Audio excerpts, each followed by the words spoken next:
Hello everyone, and welcome back to Mr. Sleepy Crime. I know many of you enjoy listening to these stories as you fall asleep.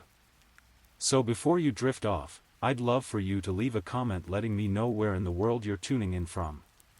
And if you're enjoying the story, don't forget to like and subscribe, it really helps the channel grow. Alright, before we begin, please get comfortable, dim the lights, and let's dive into tonight's first story. Tonight, we're exploring a case that would span over a decade before finding resolution, the disappearance of 17-year-old Morgan Martin from St. Petersburg, Florida. This is a story of young love turned tragic, of secrets hidden in the humid Florida nights, and of a mother's unwavering determination to find the truth about her daughter's fate. As we begin this journey, let the gentle cadence of this story guide you through the summer of 2012, when a pregnant teenager stepped out into the darkness and vanished, leaving behind only questions that would haunt her family for years to come. Morgan Kiana Martin was not just another missing person statistic. She was a vibrant 17-year-old girl with dreams, fears, and a complicated relationship that would ultimately cost her everything. Her story unfolds against the backdrop of St. Petersburg's working-class neighborhoods, where Spanish moss drapes ancient oak trees and the Gulf breeze carries both promise and peril. To understand what happened to Morgan Martin, we must first understand who she was. Born in the mid-1990s, Morgan grew up in St. Petersburg, a city where gleaming downtown towers cast shadows over neighborhoods still struggling with poverty and limited opportunity. She was the kind of teenager who stayed close to family, the type who called her mother, Leah Martin, multiple times throughout each day just to check in and share the small moments that make up a life. Morgan was an active presence on social media, documenting her days like countless other teenagers of her generation. She shared photos, thoughts, and glimpses into her world through the digital windows that connected her to friends and family. Her online presence painted the picture of a typical 17-year-old, sometimes moody, often playful, always connected to those she cared about. But Morgan's life was far from typical in the summer of 2012. At just 17 years old, she was 4 months pregnant, carrying a child that would forever change the trajectory of her young life. The father of her unborn baby was Jacoby Flowers, a man 7 years her senior who already had children with other women. Their relationship was complicated, marked by the kind of drama and uncertainty that often accompanies teenage pregnancy.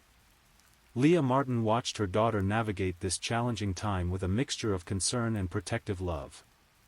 Morgan had run away once before, when she was 15, but she had returned home the same day after calling her mother. It was a brief rebellion, the kind that many teenagers experience as they test boundaries and assert their independence. The incident had been resolved quickly, and Morgan had seemed to settle back into the rhythm of family life. The relationship between Morgan and Jacoby was tumultuous. Text messages between them revealed the strain of their situation, a young woman preparing for motherhood while involved with a man who seemed reluctant to embrace the responsibilities that came with fatherhood. The age gap between them created additional complications, with Jacoby aware that his relationship with a minor could lead to legal consequences.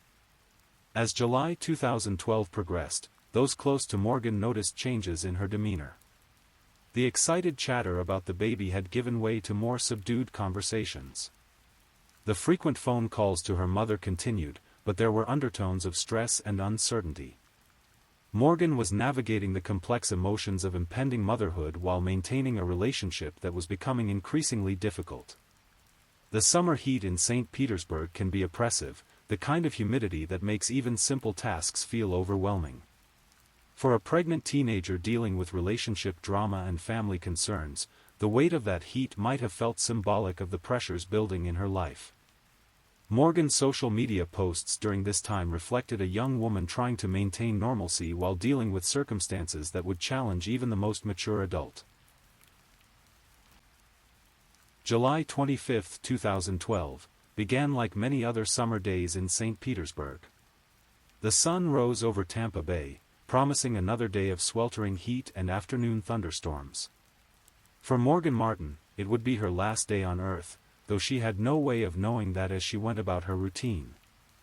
Morgan spent the day at home on 17th Avenue South, in a neighborhood where houses sit close together and neighbors know each other's business. The street was typical of many in St. Petersburg, a mix of modest homes, some well-maintained and others showing the wear of Florida's harsh climate. Spanish moss draped the old oak trees that provided precious shade from the relentless sun. Throughout the day, Morgan maintained her usual pattern of staying in touch with her mother. The phone calls and text messages continued as normal, giving no indication that anything was amiss. She spoke about typical teenage concerns, plans for the evening, thoughts about the pregnancy, conversations about the future. To her family, it seemed like any other day in the life of a 17-year-old girl preparing to become a mother. As evening approached, Morgan's communication with Jacoby Flowers intensified. Text messages flew back and forth between them, arranging what would be their final meeting. The exact content of these messages would later become crucial evidence in understanding what happened that night, painting a picture of a relationship under severe strain. Jacoby had been increasingly pressuring Morgan about the pregnancy. Text records would later reveal his desperation for her to terminate the pregnancy, driven partly by his fear of legal consequences for their relationship and partly by his desire to maintain his existing relationship with another woman who was also the mother of 2 of his children. The pressure had been building for weeks, creating a powder keg of emotion and desperation. As midnight approached, Morgan made a decision that would seal her fate. She agreed to meet Jacoby, stepping out of her home on 17th Avenue South just after 12:30 in the morning on July 25, 2012. The summer night was warm and humid, typical for Florida in late July. Streetlights cast pools of yellow light along the quiet residential street, and the sound of air conditioning units hummed from nearby houses. Morgan's decision to leave the house so late was not entirely unusual for a teenager, but it would later puzzle investigators and family members who knew her patterns. She was generally careful about staying in touch with her mother, yet this time she left without providing details about where she was going or when she would return. The moment Morgan stepped out of her house that night, she walked into a carefully orchestrated plan that would end her life. Jacoby Flowers had made his decision about how to handle the pressure of the pregnancy and the complications it brought to his life. The meeting he arranged was not for reconciliation or planning their future together, it was to eliminate the problem he believed Morgan represented. The last confirmed sighting of Morgan Martin was as she left her family home in the early morning hours of July 25, 2012. Security cameras, witness statements, and digital evidence would later help investigators piece together some of what happened next, but Morgan herself would never be seen alive again. The summer night swallowed her up, and by dawn, when her family expected her usual check-in phone call, Morgan Martin had already become another missing person case in St. Petersburg's files. But this was not a typical runaway situation or a case of a teenager staying out too late. This was the beginning of a murder investigation that would take nearly a decade to resolve. When Morgan Martin failed to make her usual morning phone call to her mother on July 25, 2012, Leah Martin knew immediately that something was wrong. The bond between mother and daughter was built on routine and constant communication. Morgan's silence was as loud as any alarm. The first 24 hours after a person goes missing are crucial, but they can also be agonizing for families who are caught between hope and fear. Leah Martin found herself in that terrible limbo, trying to balance the possibility that Morgan had simply stayed out longer than usual with the growing certainty that something had gone terribly wrong. St. Petersburg police began their investigation with the standard protocols for a missing teenager. They took statements from family members, gathered information about Morgan's habits and relationships, and began reaching out to her known associates. The fact that Morgan was 4 months pregnant added urgency to the case. Pregnant teenagers face additional risks and complications that could endanger both mother and child. The initial investigation focused on Morgan's relationship with Jacoby Flowers. Family members told police about the troubled nature of their relationship and the pressure surrounding Morgan's pregnancy. Investigators began building a timeline of Morgan's last known activities, working backward from her disappearance to understand the events that led to that fateful night. In the age of cell phones and social media, missing person investigations have new tools available. Investigators began analyzing Morgan's phone records, looking for patterns in her communications and trying to track her movements through cell tower data. Her social media accounts were scrutinized for clues about her state of mind and any indication of where she might have gone. The search for Morgan expanded beyond digital evidence to physical searches of the areas where she was known to spend time. St. Petersburg police organized searches of local parks, abandoned buildings, and waterways. Volunteers joined the effort, combing through neighborhoods and wooded areas, hoping to find any trace of the missing teenager. As days turned into weeks, the case began to shift in the minds of investigators. The initial hope that Morgan had simply run away or was staying with friends began to fade. Her pattern of constant communication with her mother, combined with the complete absence of any contact, suggested something more sinister had occurred. Jacoby Flowers became the primary person of interest early in the investigation. His relationship with Morgan, combined with the pressures surrounding her pregnancy, made him the most logical suspect. However, building a case against him would prove challenging. Without a body or direct evidence of violence, investigators had to rely on circumstantial evidence and digital forensics. The St. Petersburg community rallied around the Martin family during this difficult time. Missing person flyers with Morgan's photograph appeared throughout the city. Local media covered the story, keeping Morgan's disappearance in the public eye and encouraging anyone with information to come forward. Leah Martin became a tireless advocate for her daughter, working with police and media to keep the case active. She organized search parties, distributed flyers, and made emotional pleas for information about Morgan's whereabouts. The image of a grieving mother searching for her pregnant daughter resonated with the community and kept pressure on law enforcement to find answers. As the summer of 2012 progressed, the harsh reality began to set in. Morgan Martin was not coming home. The teenager who called her mother multiple times each day had vanished without a trace, leaving behind only questions and a family desperate for answers. The initial missing person case was quietly being treated as a potential homicide, though police were not yet ready to make that designation official. As weeks turned into months without any sign of Morgan Martin, St. Petersburg police began the painstaking work of building a homicide case without a body. This type of investigation requires meticulous attention to detail and the ability to weave together seemingly unrelated pieces of evidence into a coherent narrative. The cornerstone of the case against Jacoby Flowers was digital evidence. Cell phone records showed a pattern of communication between Morgan and Jacoby on the night she disappeared, followed by suspicious movement patterns on Jacoby's part. GPS data from his phone painted a picture of someone engaged in activities that suggested he was disposing of evidence or a body. Text messages between Morgan and Jacoby in the days and weeks leading up to her disappearance revealed the true nature of their relationship. Far from being a loving couple preparing for parenthood, the messages showed a man under pressure and a young woman caught in an increasingly dangerous situation. Jacoby's pleas for Morgan to have an abortion grew more desperate and threatening over time. The investigation revealed that Jacoby had significant motivation to want Morgan out of his life permanently. He was already involved with another woman who was the mother of 2 of his children. The pregnancy with Morgan threatened not only his existing relationship but also exposed him to potential statutory rape charges given Morgan's age. Investigators discovered that on the night Morgan disappeared, Jacoby had made several unusual trips around the Tampa Bay area. Cell tower data showed him traveling from St. Petersburg to Pasco County, then to Brandon, and finally returning to St. Petersburg via the Sunshine Skyway Bridge. This circuitous route suggested someone engaged in activities that required traveling to multiple, disparate locations. The timeline investigators developed showed that Jacoby had left the KFC where he worked, visited the mother of his other children, and then embarked on his late-night journey around Tampa Bay.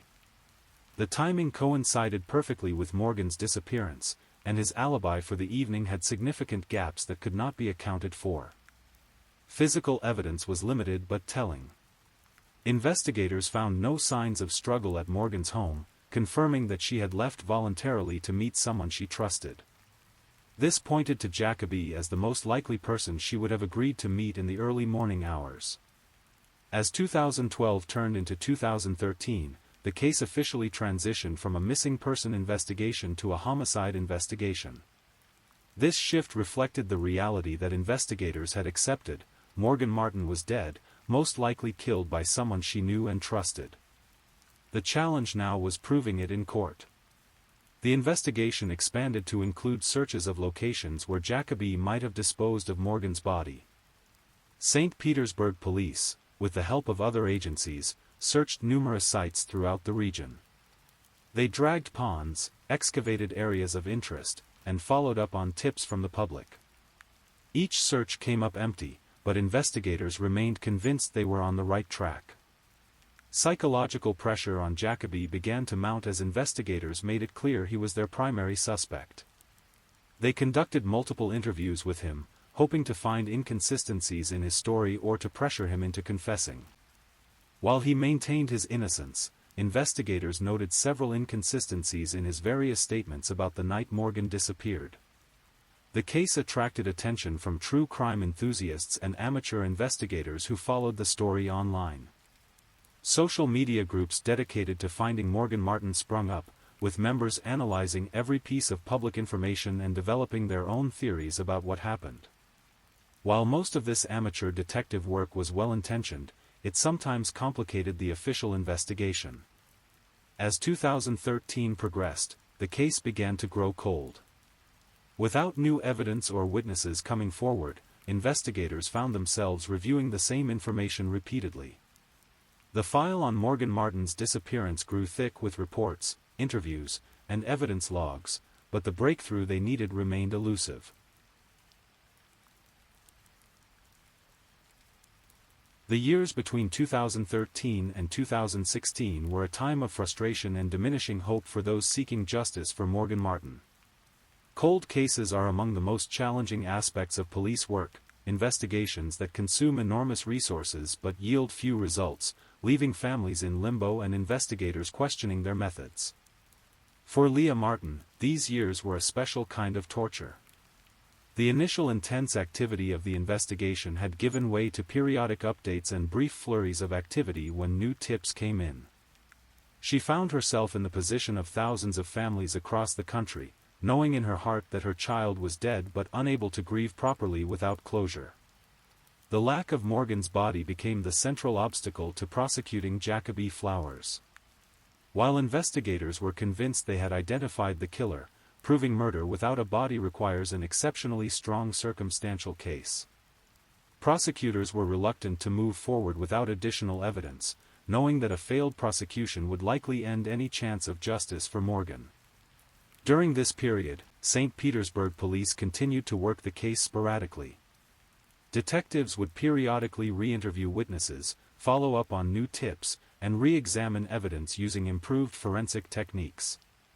Each new development brought a glimmer of hope, but none provided the breakthrough needed to move the case forward. The Martin family struggled with the uncertainty. Well-meaning friends and family members would ask about the case, forcing Leah to relive the trauma repeatedly. The media attention that had initially helped keep Morgan's disappearance in the public eye gradually faded as newer cases captured headlines. Jacoby Flowers continued his life, working and maintaining his relationship with the mother of his other children. To outside observers, he appeared to be a man who had moved on from the tragic loss of his pregnant girlfriend. However, those close to the investigation noted signs of stress and paranoia that suggested he was far from at peace with what had happened. The true crime community's interest in Morgan's case waxed and waned during these years. Periodic anniversary articles and social media posts would temporarily revive public interest, but without new developments, the case struggled to maintain attention in an environment saturated with unsolved crimes. Law enforcement agencies continued to advance their technological capabilities during this period. New software for analyzing cell phone data, improved DNA testing techniques, and better coordination between agencies offered hope that old evidence might yield new insights. St. Petersburg police periodically revisited Morgan's case with these new tools, looking for previously unnoticed connections. The psychological toll on everyone involved was significant. Detectives who had worked the case from the beginning found themselves emotionally invested in a way that made it difficult to maintain objectivity. The Martin family struggled with the decision of when to hold a memorial service or take other steps that would acknowledge Morgan's death without giving up hope of finding her body. Tips continued to come in sporadically, each one requiring investigation and follow-up. Most led nowhere, but investigators couldn't afford to ignore any potential lead. Psychics, concerned citizens, and people claiming to have seen Morgan years after her disappearance all had to be taken seriously until their claims could be verified or debunked. As 2015 turned into 2016, something began to shift in the investigation. New leadership in the police department brought fresh eyes to old cases. Advances in digital forensics made it possible to extract more information from cell phone data that had been collected years earlier. The combination of new technology and renewed focus began to breathe life back into the Morgan Martin case. In 2016, 4 years after Morgan Martin's disappearance, St. Petersburg police made the decision that would finally move her case toward resolution. Armed with improved digital forensics and a more complete understanding of the evidence they had collected, investigators and prosecutors concluded they had enough to charge Jacoby Flowers with first-degree murder. The decision to file charges without a body was not taken lightly. Prosecutors knew they would face significant challenges in court, as defense attorneys would undoubtedly argue that without physical evidence of death, there was reasonable doubt about whether a murder had actually occurred. However, the circumstantial evidence had grown strong enough to justify the risk. The breakthrough came from a more sophisticated analysis of cell phone data that had been collected years earlier. New software allowed investigators to create detailed maps of movement patterns that painted a clearer picture of Jacoby's activities on the night Morgan disappeared. The data showed him making several stops that could not be explained by his stated alibi. Additionally, investigators had spent years building a more complete picture of the relationship between Morgan and Jacoby. Text messages, social media posts, and interviews with friends and family members revealed a pattern of escalating pressure and threats that supported the theory that Jacoby had planned Morgan's murder. The arrest of Jacoby Flowers in 2016 brought a mixture of relief and apprehension to the Martin family. After years of waiting, they finally saw movement toward justice for Morgan. However, they also understood that an arrest was only the beginning of what could be a lengthy legal process with no guaranteed outcome. News of the arrest generated significant media attention, both locally and nationally. The case had all the elements that captured public interest: a young pregnant woman, a mysterious disappearance, and a years-long investigation that finally yielded an arrest. True crime enthusiasts who had followed the case online celebrated the development while acknowledging the challenges that lay ahead. Jacoby Flowers maintained his innocence after his arrest, hiring defense attorneys who immediately began challenging the evidence against him. They argued that the case was built entirely on speculation and circumstantial evidence, with no proof that Morgan was actually dead, much less murdered by their client. The prosecution began preparing for what they knew would be a difficult trial. Cases without bodies are notoriously challenging to prosecute, requiring prosecutors to convince jurors that a murder occurred based on evidence that never includes the most fundamental proof, the victim's body. They would need to create a compelling narrative that explained not only how Morgan died but what happened to her remains. As the case moved through the court system, investigators continued searching for Morgan's body.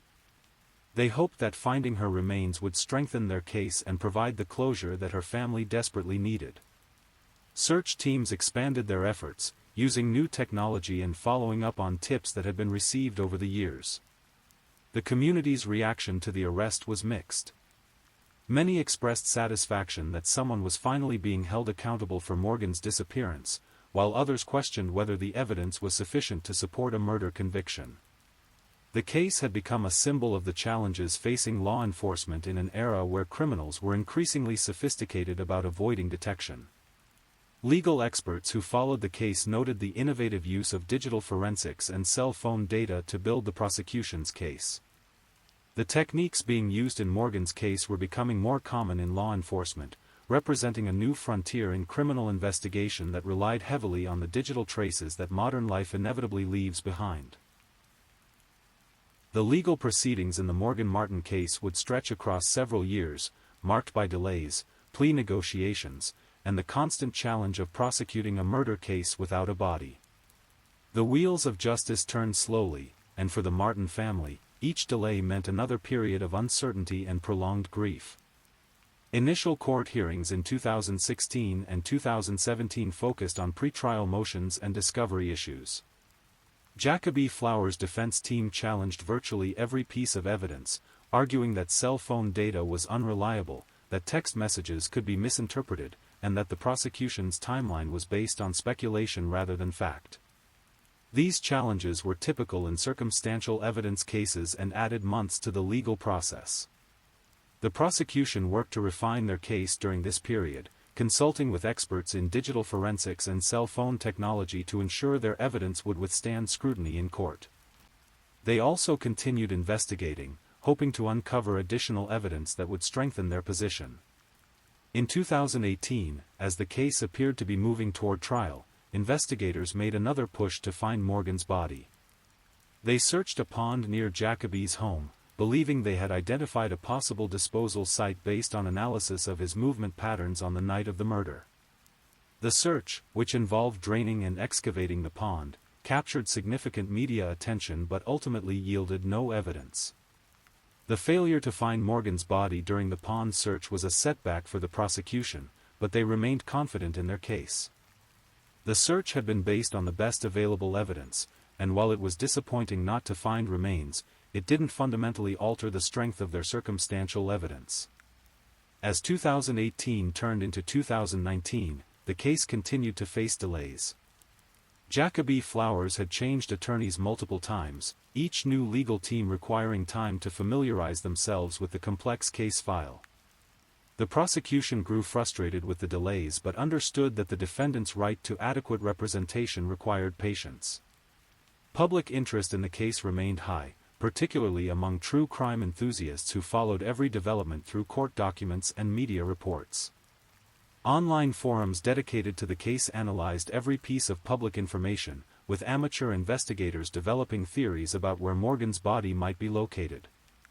In 2019, 7 years after Morgan's disappearance, the case was finally moving toward trial. Jury selection and pretrial preparations began, with both sides preparing for what promised to be a lengthy and complex trial. The prosecution's case would rely heavily on digital evidence and expert testimony, while the defense planned to challenge every assumption and highlight the absence of physical proof.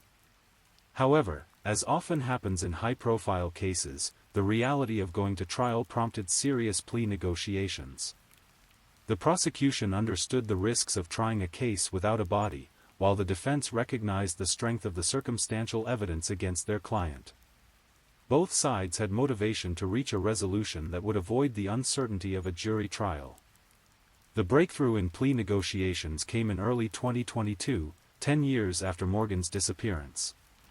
Jacoby Flowers, now 34 years old, agreed to plead guilty to second-degree murder in exchange for a sentence that would take into account whether Morgan's body was ever found. Under the terms of the plea agreement, he would face 25 years in prison if the body was located by the time of sentencing, and 40 years if it remained missing. The plea agreement represented a compromise that acknowledged the realities facing both sides. For the prosecution, it guaranteed a conviction and significant prison time without the risk of an acquittal at trial. For the defense, it avoided the possibility of a first-degree murder conviction that could have resulted in life in prison. The Martin family's reaction to the plea was complex.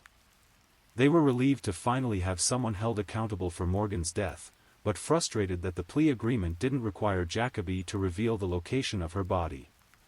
The 40-year sentence was substantial, but it couldn't fill the void left by Morgan's absence or provide the closure that finding her remains might bring. On April 28, 2022, Jacoby Flowers was sentenced to 40 years in prison for the second-degree murder of Morgan Martin. The sentencing hearing was an emotional affair, with Leah Martin finally having the opportunity to address the man who had killed her daughter and denied her family closure for a decade. In her victim impact statement, Leah Martin spoke about the 10 years of uncertainty and grief that Jacoby's actions had caused. She described the agony of not knowing what happened to Morgan, of being unable to give her daughter a proper burial, and of living with the constant hope that somehow Morgan might still be alive. Her words were a powerful reminder of the lasting impact that violent crime has on families and communities. Jacoby Flowers declined to make a statement at his sentencing, maintaining the silence about Morgan's location that had frustrated investigators and prosecutors throughout the legal process. His refusal to provide information about where Morgan's body could be found meant he would serve the full 40-year sentence rather than the reduced 25-year term that had been offered if he cooperated. The sentencing marked the end of the formal legal proceedings, but it was not the end of the search for Morgan Martin. Her body remains missing, somewhere in the Tampa Bay area, and investigators continue to follow up on tips and leads. The case remains technically open in the hopes that Morgan's remains will eventually be recovered. The Morgan Martin case became a landmark in the use of digital forensics in criminal investigations. The successful prosecution based largely on cell phone data and electronic communications demonstrated how law enforcement has adapted to investigate crimes in the digital age. Legal scholars and law enforcement professionals have studied the case as an example of how circumstantial evidence can be effectively used in court. The case also highlighted the challenges facing families of murder victims whose bodies are never found. The Martin family's decade-long wait for justice illustrates the unique trauma experienced by families who cannot achieve closure through traditional grieving processes. Support groups for families of missing persons have used Morgan's case to advocate for better resources and support systems. True crime enthusiasts continue to follow developments in the case, hoping that new information will eventually lead to the discovery of Morgan's remains. Online communities dedicated to cold cases and missing persons frequently discuss theories about where her body might be located, though these amateur investigations have not yielded any breakthrough discoveries. The broader community impact of Morgan's case extends beyond law enforcement and legal circles. Her disappearance sparked conversations about the vulnerability of pregnant teenagers and the importance of recognizing signs of domestic violence in young relationships. Advocacy groups have used her story to promote education about healthy relationships and the warning signs of potentially dangerous situations. Leah Martin has become an advocate for other families dealing with missing loved ones, using her experience to help others navigate the complex emotions and challenges that come with having a family member disappear. Her strength and perseverance during the 10-year ordeal have inspired others facing similar circumstances. The technological advances that helped solve Morgan's case continue to evolve, offering hope for other cold cases that might benefit from improved digital forensics. Law enforcement agencies across the country have studied the investigative techniques used in Morgan's case, incorporating similar approaches into their own unsolved investigations. As we conclude this story, Morgan Martin remains missing, but she is not forgotten. Her case serves as a reminder of the importance of persistent investigation, the power of digital evidence in modern criminal cases, and the resilience of families who refuse to give up hope for justice. While her body has never been found, the legal system has acknowledged her death and held her killer accountable. The summer night in 2012 when Morgan Martin stepped out of her home for the last time continues to echo through the lives of those who knew and loved her. Her story is one of a young life cut short, of justice delayed but ultimately served, and of a family's unwavering determination to find truth in the face of unimaginable loss. Tonight, as you drift off to sleep, remember Morgan Martin, a 17-year-old girl whose life mattered, whose death was not forgotten, and whose story serves as a testament to the enduring power of love and the pursuit of justice. Though her body remains missing, her memory lives on, and her case continues to inspire improvements in how we investigate and prosecute violent crimes. Please, if you're new here, welcome to our channel where we explore true crime stories in a calm, respectful manner. Also, I want to use this opportunity to appreciate my amazing subscribers who've been rocking with me.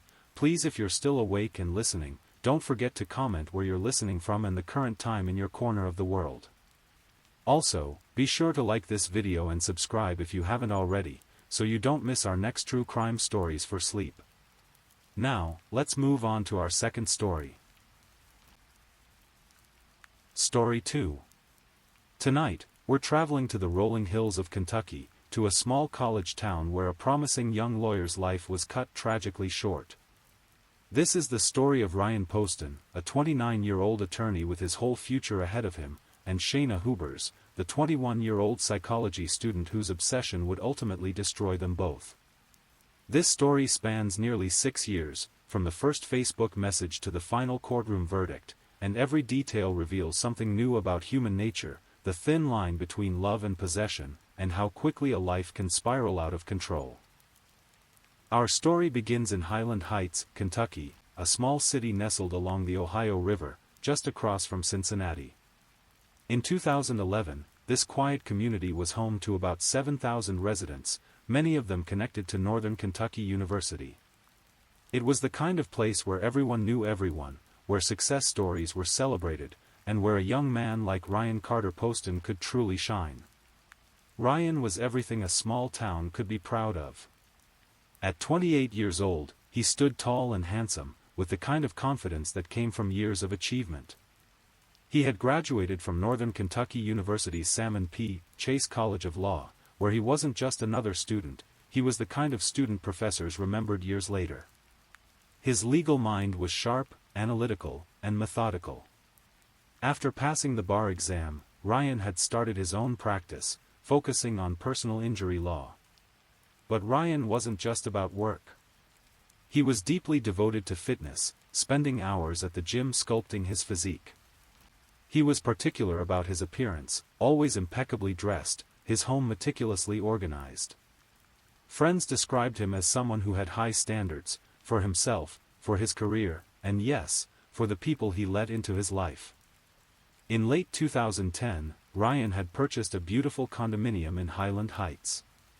It was a symbol of his success, a place where he could entertain clients, host friends, and build the life he'd always envisioned.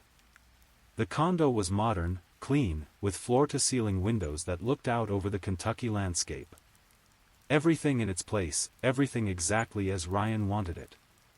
Ryan's social life was active but selective. He dated, but he was choosy. His friends knew he was looking for someone special, someone who matched his ambition and shared his vision for the future. He was 28, successful, and ready to find the right person to share his life with. What he couldn't have known was that his search for love would lead him into a relationship that would consume him, terrify him, and ultimately, end his life. 60 miles south of Highland Heights, in Lexington, Kentucky, lived a young woman who would soon become the most important, and most dangerous, person in Ryan Poston's life. Shayna Michelle Hubers was 20 years old in 2011, a junior at the University of Kentucky majoring in psychology. To everyone who met her, Shayna seemed to have it all. She was strikingly beautiful, with long blonde hair and piercing blue eyes that could captivate a room. She was intelligent, articulate, and ambitious. Shayna came from what appeared to be a stable, middle-class family. Her parents had provided her with a comfortable upbringing, and she had always been successful academically. At the University of Kentucky, she was pursuing her dream of becoming a clinical psychologist. She spoke often about her desire to help people, to understand the human mind, to make a difference in the world. But beneath Shayna's polished exterior lay something more complex. Those who knew her well noticed certain patterns in her behavior. She was intensely focused on her relationships, particularly with men. When she was interested in someone, that interest could become all-consuming.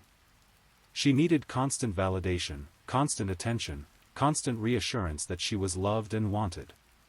Shayna was active on social media, particularly Facebook, where she carefully curated her image.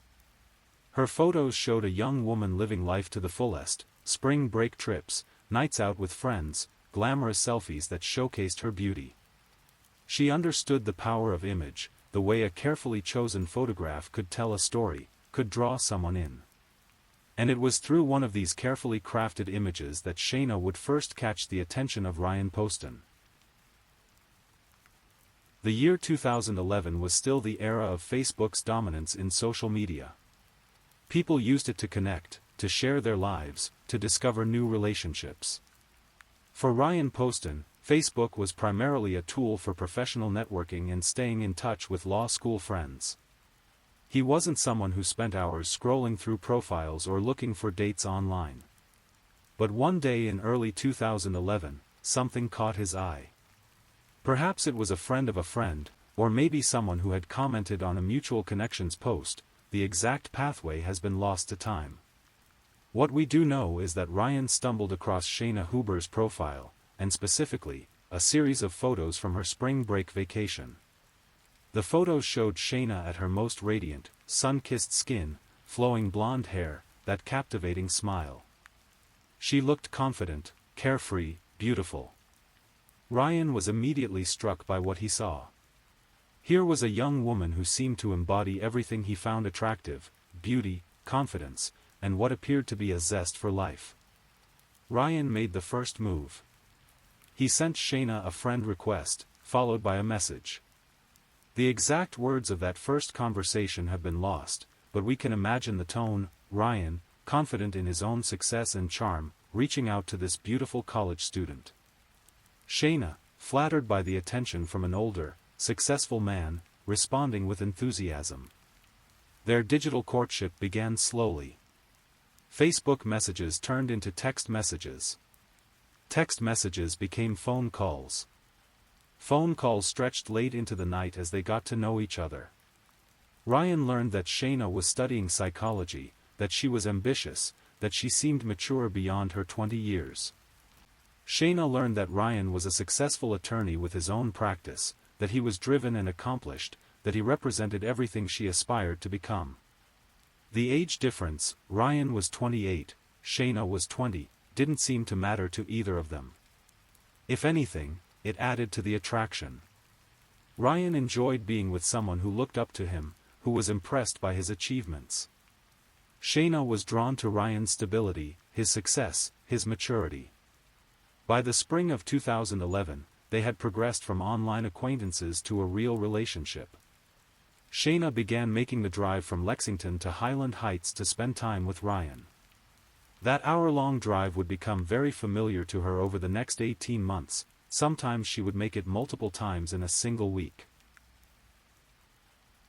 The early months of Ryan and Shayna's relationship were, by all accounts, passionate and intense. Shayna would drive up from Lexington on weekends, and Ryan would welcome her into his perfectly organized world. She was impressed by his condominium, by his success, by the life he had built for himself.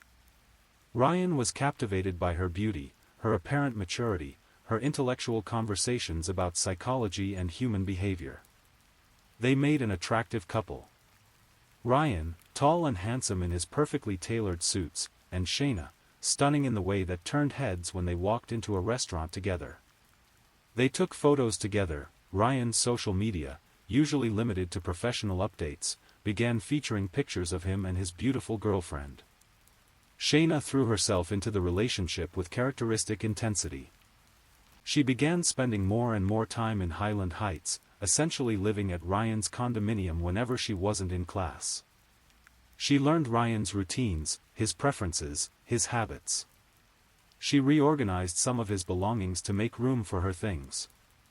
She cooked for him, cleaned for him, tried to make herself indispensable to his daily life. For his part, Ryan seemed genuinely happy. Friends noticed a change in him. He was more relaxed, more social. He brought Shayna to office events, introduced her to his colleagues, included her in his social circle.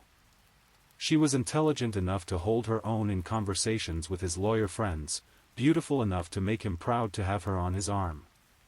But even in these early, happy months, there were signs of what was to come. Shayna's need for validation was intense. She wanted to know where Ryan was at all times, who he was talking to, what he was thinking. She would text him constantly throughout the day, expecting immediate responses. If he was delayed in responding, she would follow up with multiple messages, each one more anxious than the last. Ryan, who valued his independence and his privacy, began to feel suffocated. He was used to being in control of his schedule, his space, his life. Suddenly, he had a girlfriend who wanted to know every detail of his day, who seemed to need constant reassurance, who became upset if he wanted to spend time with friends without her. The psychology student in Shayna was always analyzing, always probing, always trying to understand what Ryan was thinking and feeling. But instead of creating intimacy, her constant analysis began to feel invasive. Ryan started to pull back, to create some boundaries, to reclaim some of his independence. And that's when Shayna began to panic. By the fall of 2011, the honeymoon phase of Ryan and Shayna's relationship was definitely over. What had started as passionate romance had evolved into something more complicated, more intense, and ultimately more unstable. The pattern that would define their relationship for the next year was beginning to emerge. Ryan would grow tired of Shayna's neediness, her constant demands for attention, her jealousy over his friendships and professional relationships.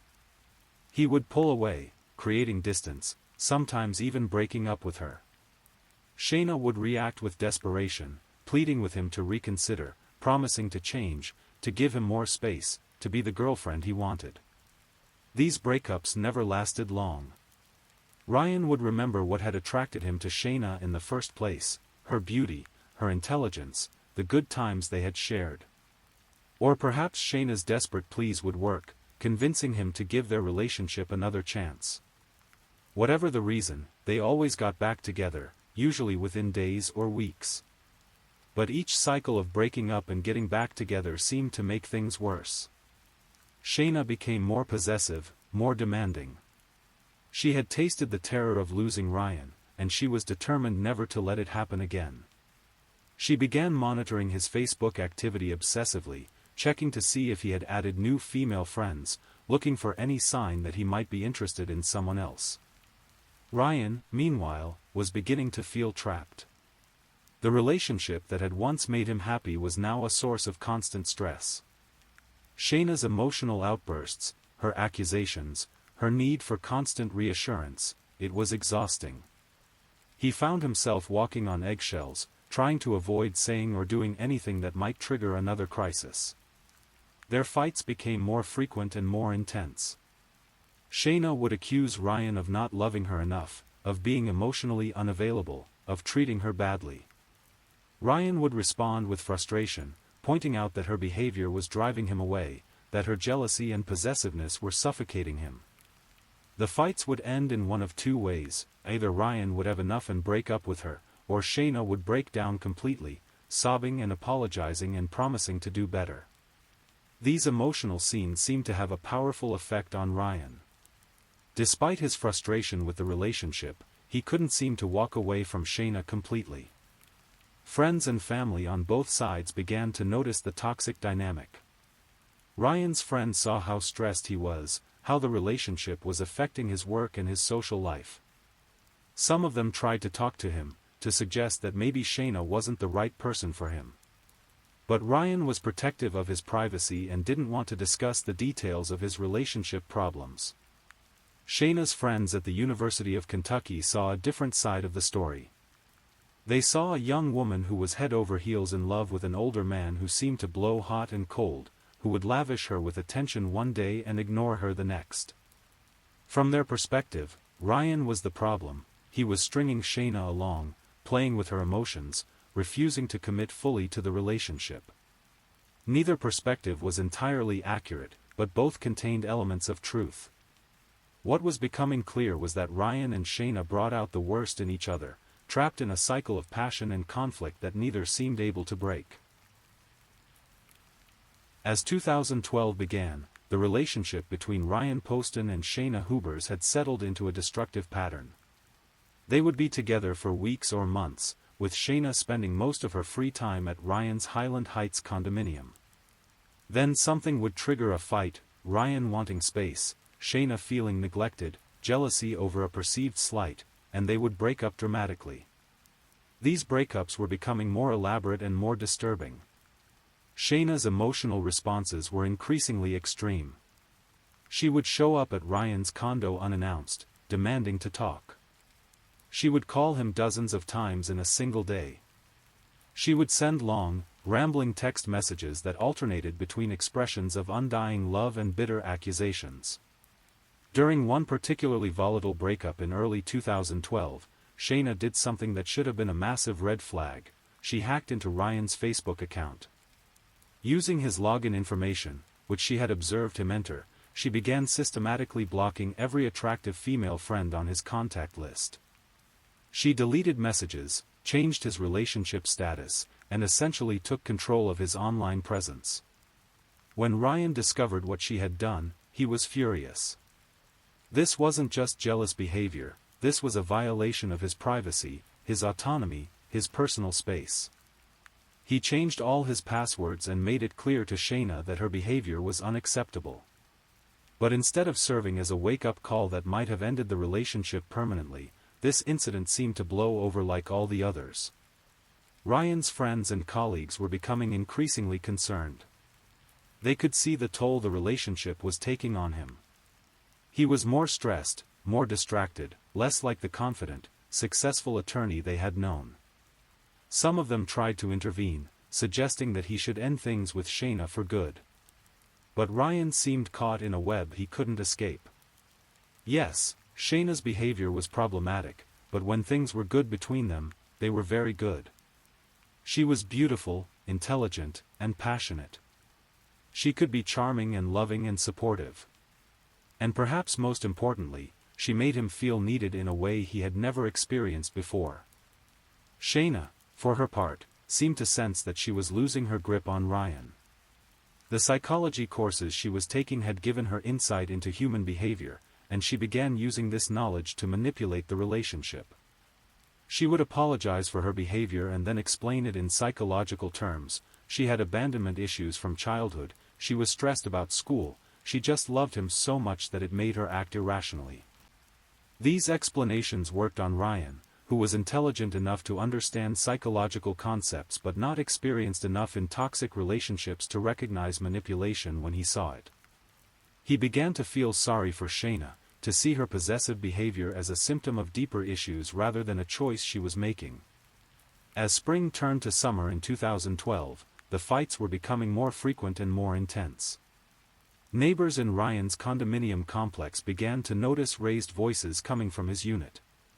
There were reports of shouting matches that lasted for hours, of Shayna's car being in the parking lot for days at a time, of the same dramatic scenes playing out over and over again. One particularly troubling incident occurred in July 2012. During an argument, Shayna threatened to hurt herself if Ryan left her. She talked about suicide, about how she couldn't live without him, about how ending their relationship would destroy her. This wasn't just emotional manipulation, it was a direct threat designed to trap Ryan in the relationship through fear and guilt.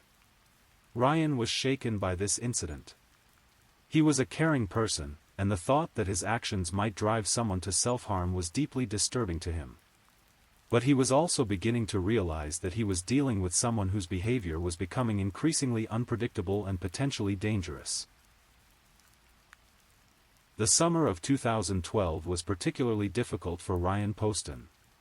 His law practice was growing, and he should have been focused on building his career and enjoying his success.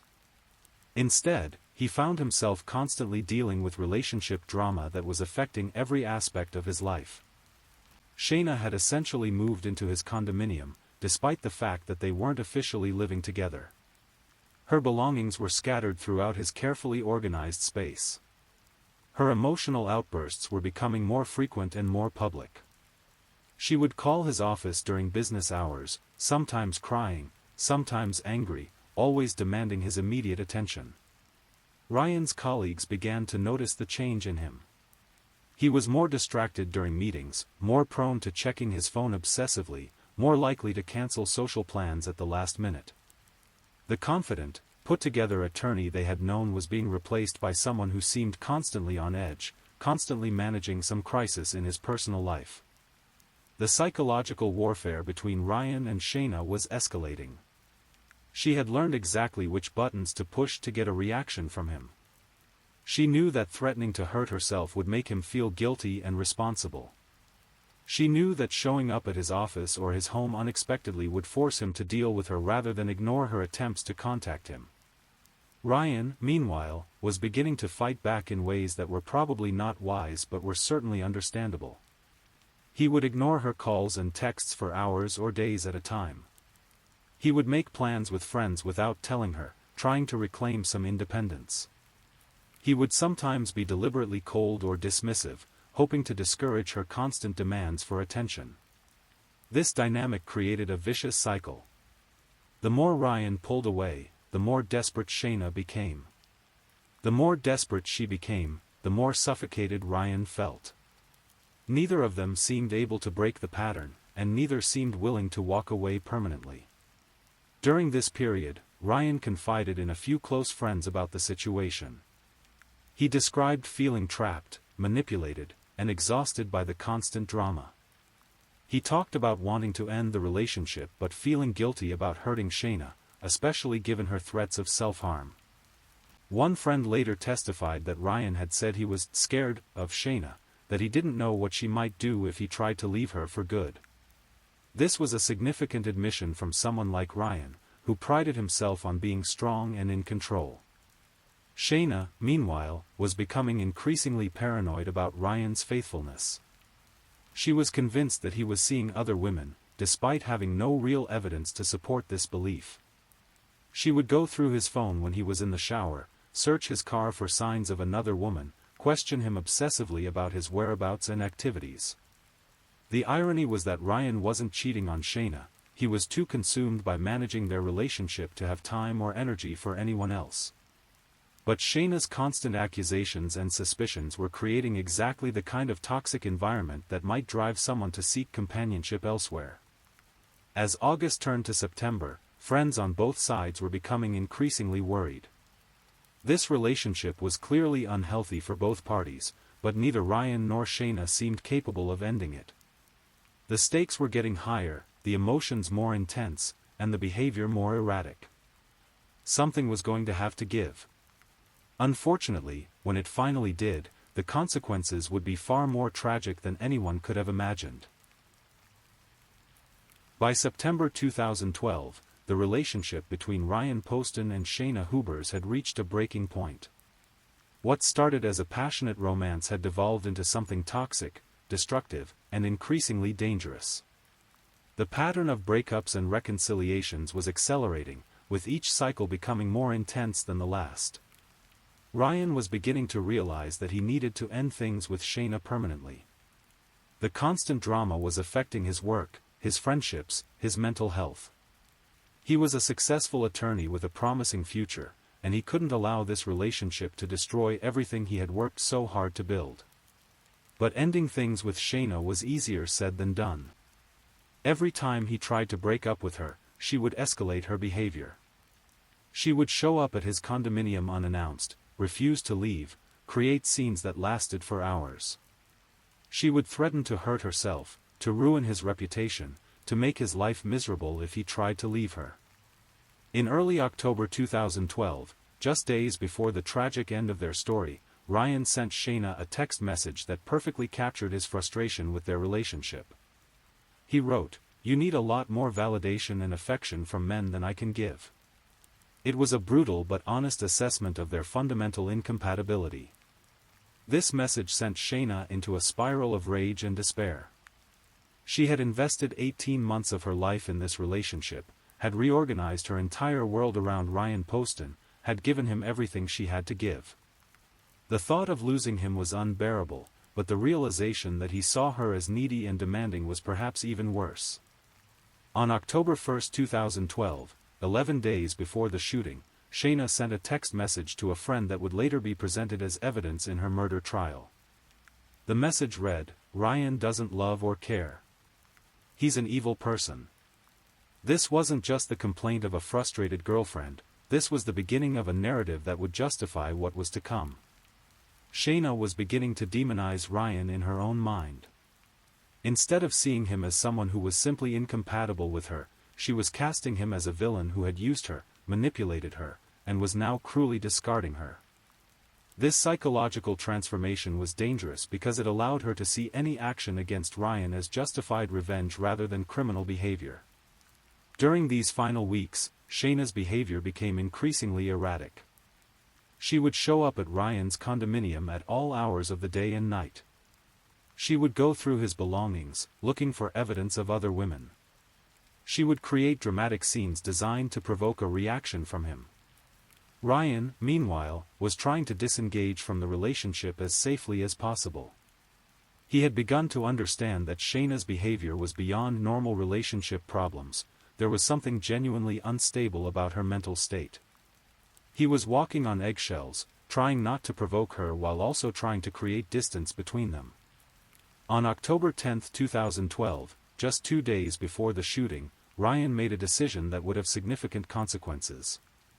He asked a friend to give him the phone number of Audrey Bolt, a woman he had met at a bar several weeks earlier. Ryan was ready to start dating other people, ready to move on with his life, ready to leave the toxic relationship with Shayna behind. This decision to reach out to another woman wasn't about revenge or cruelty. It was about Ryan finally accepting that his relationship with Shayna was over and that he needed to start rebuilding his life. But if Shayna had discovered this phone call, it would have confirmed her worst fears and suspicions. The stage was set for tragedy. Ryan was preparing to move on with his life, while Shayna was becoming increasingly desperate to hold on to a relationship that was clearly ending. Neither of them could have predicted what would happen on the evening of October 12, 2012, but the warning signs had been building for months.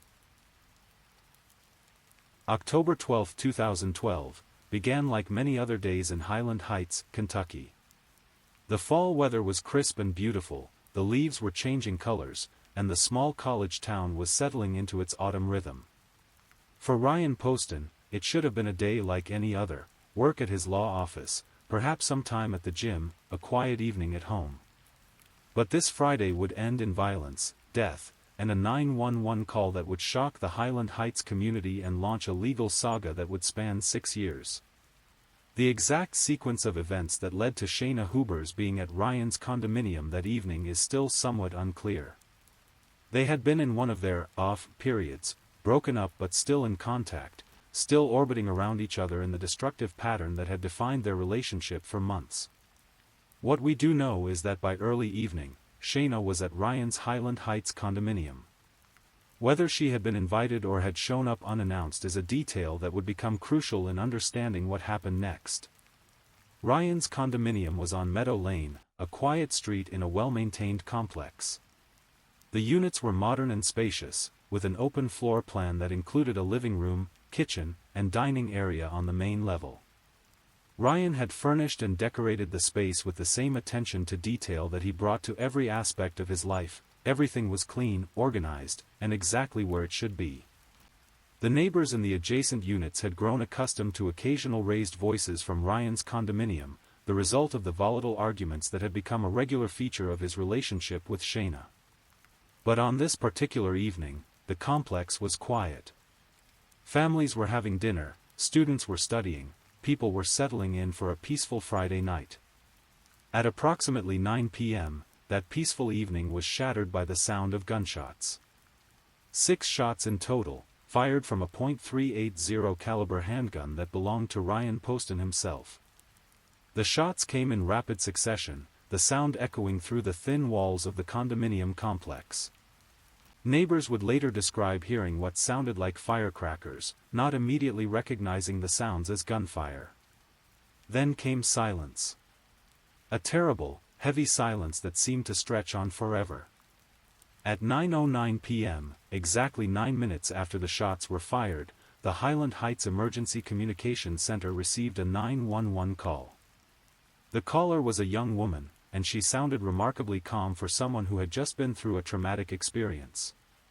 "I'd like to report a shooting," Shayna Hubers said to the 911 dispatcher.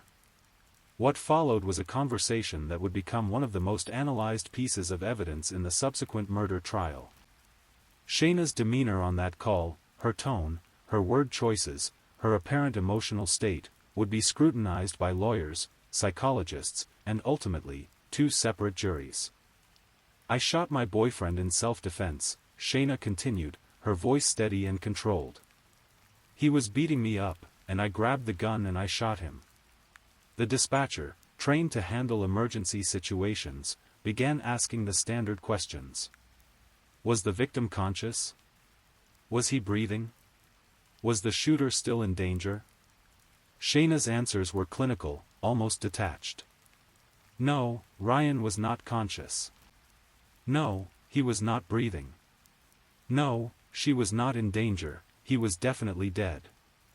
This last statement would later become a crucial piece of evidence for the prosecution. How could Shayna be so certain that Ryan was dead unless she had taken steps to ensure it?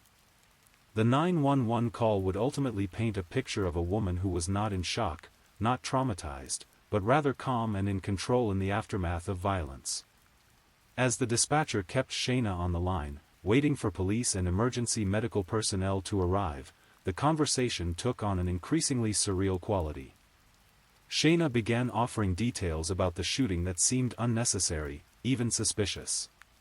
She described how Ryan had attacked her, how she had grabbed his gun in self-defense, how she had fired to protect herself. But her description of events seemed rehearsed, as if she had been preparing for this conversation. Within minutes, Highland Heights police officers were at the scene, followed by paramedics and crime scene investigators. They found Ryan Poston's body in the living room of his condominium, shot 6 times. He was lying on the floor near his dining room table, clearly deceased. They also found Shayna Hubers, sitting calmly in the kitchen, still talking to the 911 dispatcher. She was uninjured, composed, and ready to tell her story to anyone who would listen. But the crime scene told a different story than the one Shayna was telling. And as investigators began to process the evidence, it became clear that this case was far more complex than a simple case of self-defense. Highland Heights was a small, quiet community where violent crime was rare. The Highland Heights Police Department was experienced in handling typical small-town problems, domestic disputes, petty theft, college parties that got out of hand. A murder, especially one as brutal as the killing of Ryan Poston, was unprecedented. But the officers who responded to Shayna Huber's 911 call were professional and thorough. They secured the crime scene, began documenting evidence, and started the process of understanding exactly what had happened in Ryan Poston's condominium on that October evening. The first thing that struck investigators was the condition of the crime scene. Despite Shayna's claims that Ryan had been beating her up before the shooting, there was no evidence of a struggle. Nothing in the condominium was out of place, no furniture was overturned, no items were broken or disturbed. More significantly, Shayna herself showed no signs of having been in a physical altercation. She had no bruises, no cuts, no defensive wounds, no torn clothing. Her hair and makeup were still perfectly in place. For someone who claimed to have been violently attacked just minutes earlier, she appeared remarkably unscathed. The positioning of Ryan's body also raised questions about Shayna's self-defense claim. He was found lying near the dining room table, shot 6 times at close range. The pattern of wounds suggested that he had been shot multiple times while already down, not while attacking someone. As investigators processed the scene, they also found the weapon, Ryan's own .380 caliber handgun. It was a gun he kept for protection, legally owned and registered. The fact that Shayna had used Ryan's own weapon against him would become a key element in the prosecution's case. While the crime scene was being processed, Shayna was taken to the Highland Heights Police Department for questioning. This was standard procedure. Even in a clear case of self-defense, police needed to get a detailed statement from the shooter to understand exactly what had happened. But Shayna's behavior at the police station was anything but standard. Instead of appearing traumatized or shaken by what she had experienced, she seemed almost eager to talk. She asked for water, complained about being cold, and began volunteering information about the shooting without being asked.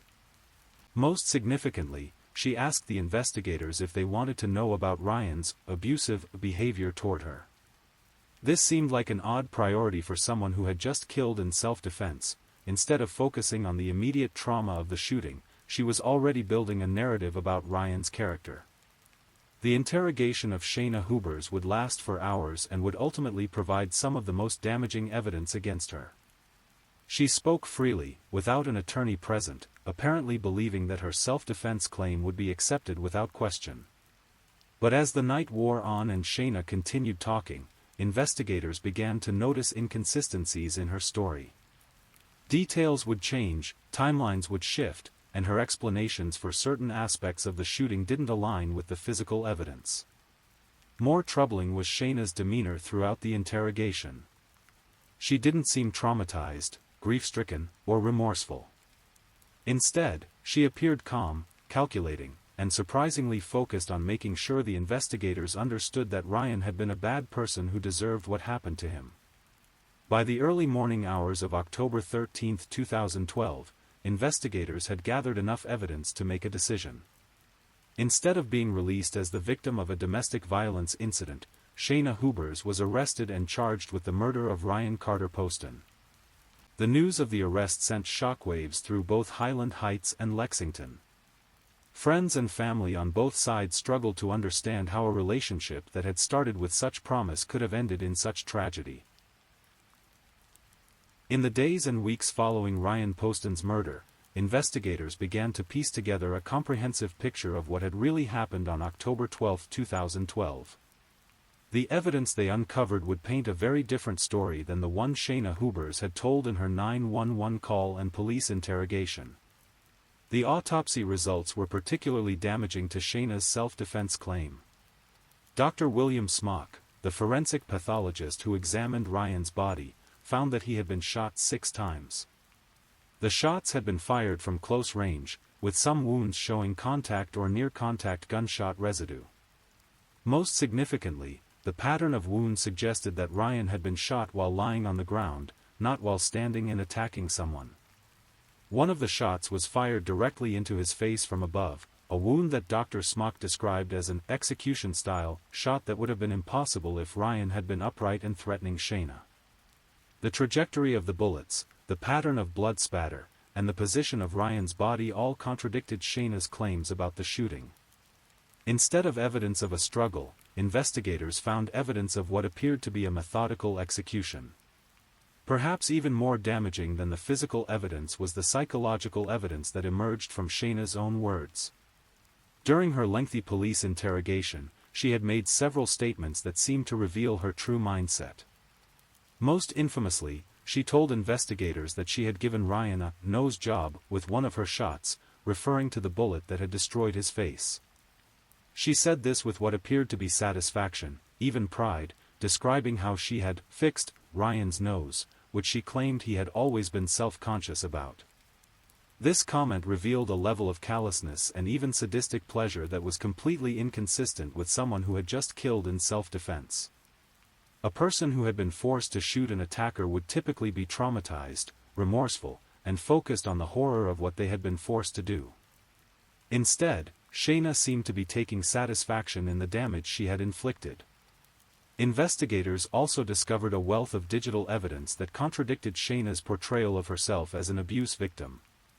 Text messages between Ryan and Shayna showed a pattern of manipulation and harassment that flowed primarily from Shayna to Ryan, not the other way around. In the weeks leading up to the murder, Shayna had sent dozens of messages to Ryan, alternating between expressions of love and bitter accusations. She had accused him of using her, of being emotionally unavailable, of not caring about her feelings. But notably absent from these messages were any complaints about physical abuse. The investigation also revealed the extent of Shayna's obsessive behavior. She had been tracking Ryan's social media activity, monitoring his communications, and essentially stalking him both online and in person. Friends reported that she would show up at places where Ryan was expected to be, often without invitation. Perhaps most significantly, investigators discovered that Shayna had been researching Ryan's new romantic interests. She had somehow learned about his contact with Audrey Bolt, the woman he had met at a bar and was planning to ask out. Phone records showed that Ryan had called Audrey just 2 days before his death, a call that may have been the final trigger for Shayna's violent actions. The picture that emerged from the investigation was of a woman who had become increasingly desperate to maintain control over a relationship that was clearly ending. When faced with the reality that Ryan was moving on with his life, she had chosen murder over letting him go. The Campbell County Prosecutor's Office, led by District Attorney Michelle Snodgrass, faced the challenge of proving that Shayna Hubers had committed premeditated murder rather than acting in self-defense. The evidence was strong, but they knew that Shayna's defense team would work hard to portray her as a victim of domestic abuse who had been forced to kill to protect herself. The prosecution's strategy was to use Shayna's own words against her. Her police interrogation had been extensive, and she had made numerous statements that undermined her self-defense claim. Beyond the infamous "nose job" comment, she had also expressed satisfaction about the shooting, saying that she had done everyone a favor by killing Ryan. The prosecution would also rely heavily on the forensic evidence. The autopsy results, the blood spatter analysis, and the trajectory of the bullets all supported the theory that Ryan had been executed rather than killed in self-defense. The lack of any defensive wounds on Ryan's body was also significant. If he had been attacking Shayna, he would likely have been wounded while trying to protect himself from gunfire. Perhaps most importantly, the prosecution would present evidence of Shayna's motive. The digital evidence showed her obsessive behavior, her inability to let go of the relationship, and her growing desperation as Ryan tried to move on with his life. The timing of the murder, just 2 days after Ryan had called another woman, was not coincidental. The prosecution also planned to call witnesses who could testify about the toxic nature of Ryan and Shayna's relationship. These witnesses would describe Shayna's possessive behavior, her threats of self-harm, and her refusal to accept that the relationship was over. But the defense team, led by experienced attorney David Eldridge, had their own strategy. They would argue that Ryan Poston had been physically and emotionally abusive, that Shayna had been trapped in a cycle of domestic violence, and that she had finally been forced to defend herself against a deadly attack. Shayna Hubers' defense team faced a difficult challenge. The physical evidence clearly contradicted their client's claims about self-defense, and her own statements to police had been extremely damaging. But they had one powerful narrative tool at their disposal: the story of domestic abuse. David Eldridge and his team would argue that Ryan Poston had been a controlling, manipulative abuser who had systematically destroyed Shayna's self-esteem and trapped her in a toxic relationship. They would claim that the breakup and reconciliation cycle that had defined their relationship was actually a classic pattern of domestic abuse, with Ryan using psychological manipulation to maintain control over Shayna. The defense would also argue that Shayna's apparently calm demeanor after the shooting was actually a symptom of trauma, not evidence of guilt. They would bring in expert witnesses to testify about how victims of domestic abuse often appear unemotional or detached after violent incidents, as a psychological defense mechanism against overwhelming trauma. To support their domestic abuse narrative, the defense would present Shayna's text messages and social media posts as evidence of her emotional distress. They would argue that her constant need for validation and her desperate attempts to maintain the relationship were symptoms of abuse, not evidence of obsessive behavior. The defense also planned to attack Ryan's character, presenting him as someone who had used his age, success, and social status to manipulate a vulnerable young woman. They would argue that the age difference between Ryan and Shayna, 8 years, was evidence of an inherently unequal power dynamic that Ryan had exploited. But perhaps most importantly, the defense would focus on the events of October 12, 2012, itself. They would argue that whatever had happened in the past, on that specific night, Ryan had attacked Shayna violently enough that she feared for her life and was forced to defend herself with his own gun. This strategy was risky because it required the jury to believe that Ryan, who had no history of violence and who showed no signs of having been in a physical struggle, had suddenly become a deadly threat that required lethal force to stop. The first trial of Shayna Hubers began in April 2015, nearly 3 years after the murder of Ryan Poston. The Campbell County Courthouse was packed with media representatives, family members, and curious observers who had followed the case through its lengthy pre-trial proceedings. The prosecution opened with a methodical presentation of the evidence. They walked the jury through the crime scene, showing photographs of Ryan's body and explaining how the pattern of wounds contradicted Shayna's self-defense claims. They played portions of her police interrogation, letting the jury hear her own words about giving Ryan a nose job and doing everyone a favor. The forensic evidence was devastating to the defense.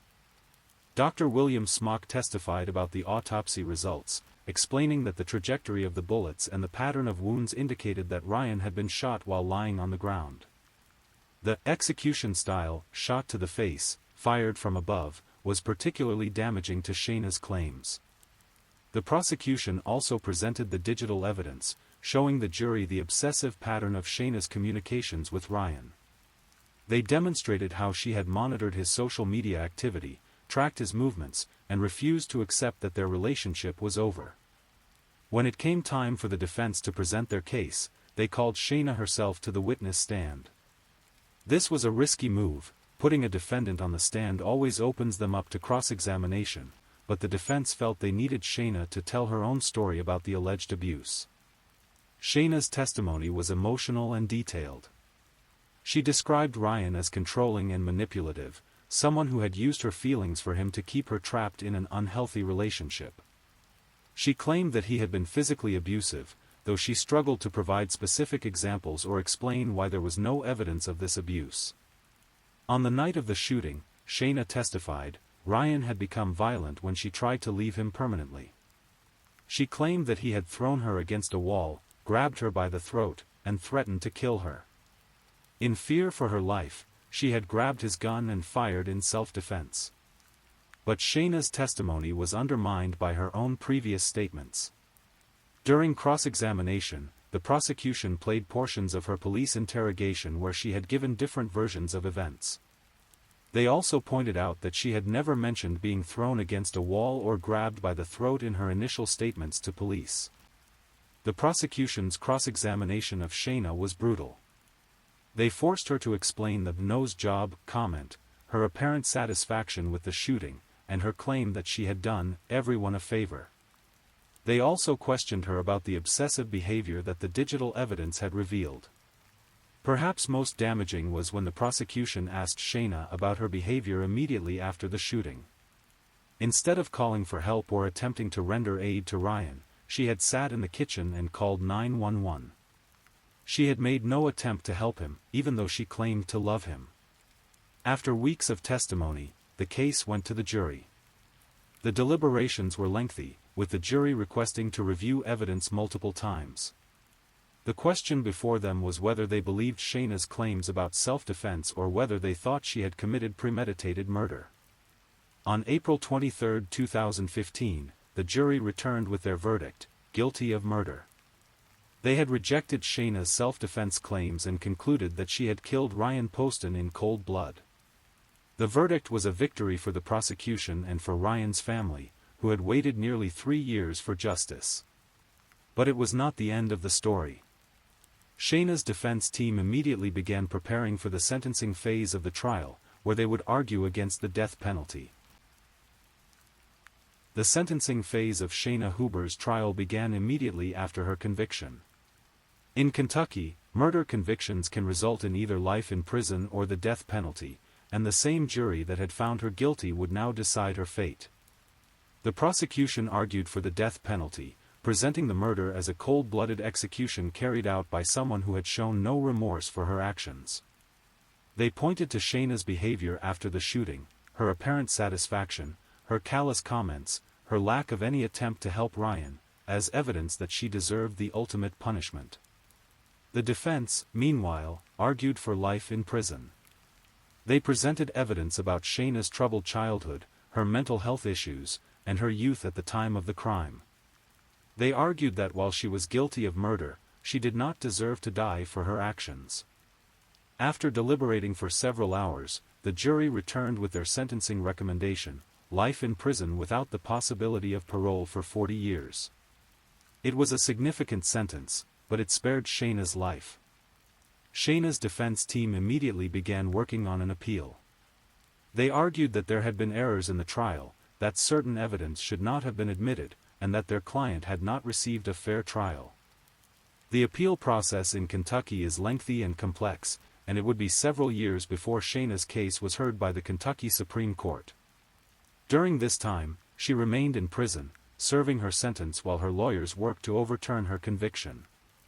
In a surprising turn of events, the Kentucky Supreme Court agreed with some of the defense arguments. In 2016, they overturned Shayna's conviction, ruling that there had been prosecutorial misconduct during the trial. Specifically, they found that the prosecutor had made inappropriate comments about Shayna's decision not to testify during certain portions of the trial. The ruling meant that Shayna would get a new trial. It was a devastating blow to Ryan's family, who had already endured one lengthy trial and thought they had finally achieved justice for their son. The second trial of Shayna Hubers began in August 2018, more than 5 years after the murder of Ryan Poston.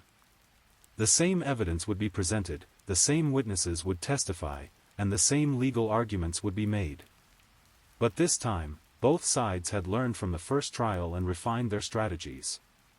The prosecution, led by District Attorney Michelle Snodgrass, was determined not to make the same mistakes that had led to the overturned conviction. They presented their case more methodically, focusing on the physical evidence and avoiding any comments that could be construed as inappropriate.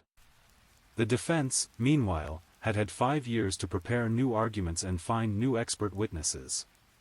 They brought in additional psychologists to testify about domestic abuse and trauma, hoping to convince this new jury that Shayna had been acting in self-defense. But the fundamental facts of the case hadn't changed. Ryan Poston was still dead, shot 6 times at close range. Shayna Hubers had still made the same damaging statements to police. The forensic evidence still contradicted her claims about self-defense. The second trial followed much the same pattern as the first. The prosecution presented their evidence methodically, the defense argued for domestic abuse and self-defense, and Shayna once again took the stand to tell her version of events. But this time, the jury deliberated for only a few hours before returning with their verdict, guilty of murder. They had reached the same conclusion as the first jury, rejecting Shayna's self-defense claims and finding that she had killed Ryan Poston intentionally. The sentencing phase of the second trial was also similar to the first. The prosecution argued for the death penalty, the defense argued for life in prison, and the jury ultimately recommended life without parole. On August 23, 2018, nearly 6 years after the murder, Shayna Hubers was sentenced to life in prison without the possibility of parole. The long legal saga was finally over, and justice had been served for Ryan Poston. The conviction and sentencing of Shayna Hubers brought a measure of closure to Ryan Poston's family and friends, but it could never truly heal the wound left by his death. Ryan had been just 29 years old when he was killed, with his whole life ahead of him. He had been building a successful law practice, maintaining close relationships with his family and friends, and looking forward to finding the right person to share his life with.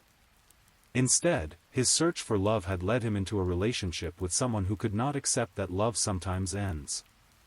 Shayna's inability to let go, her obsessive need for control, and her willingness to use violence to get what she wanted had destroyed 2 lives, Ryan's and her own. The case also highlighted the complex dynamics of toxic relationships. While Shayna's defense team had argued that she was a victim of domestic abuse, the evidence suggested a different story. The digital communications, the witness testimony, and the pattern of behavior all pointed to Shayna as the primary aggressor in the relationship. This doesn't mean that Ryan was perfect, no one is. But the evidence suggested that he was a young man who had gotten involved with someone whose emotional needs he couldn't meet, and who had tried repeatedly to end the relationship when it became unhealthy. The case also raised questions about the nature of domestic violence and how it is perceived by the legal system. Shayna's defense team had argued that she fit the profile of an abuse victim, but prosecutors countered that she was actually the abuser, using emotional manipulation and threats of self-harm to control Ryan. The murder of Ryan Poston offers several important lessons about relationships, warning signs, and the potential for violence in seemingly ordinary situations.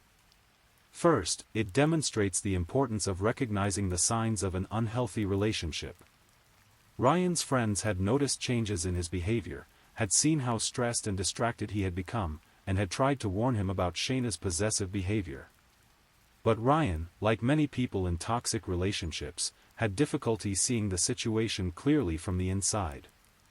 The case also highlights the danger of threats of self-harm in relationships.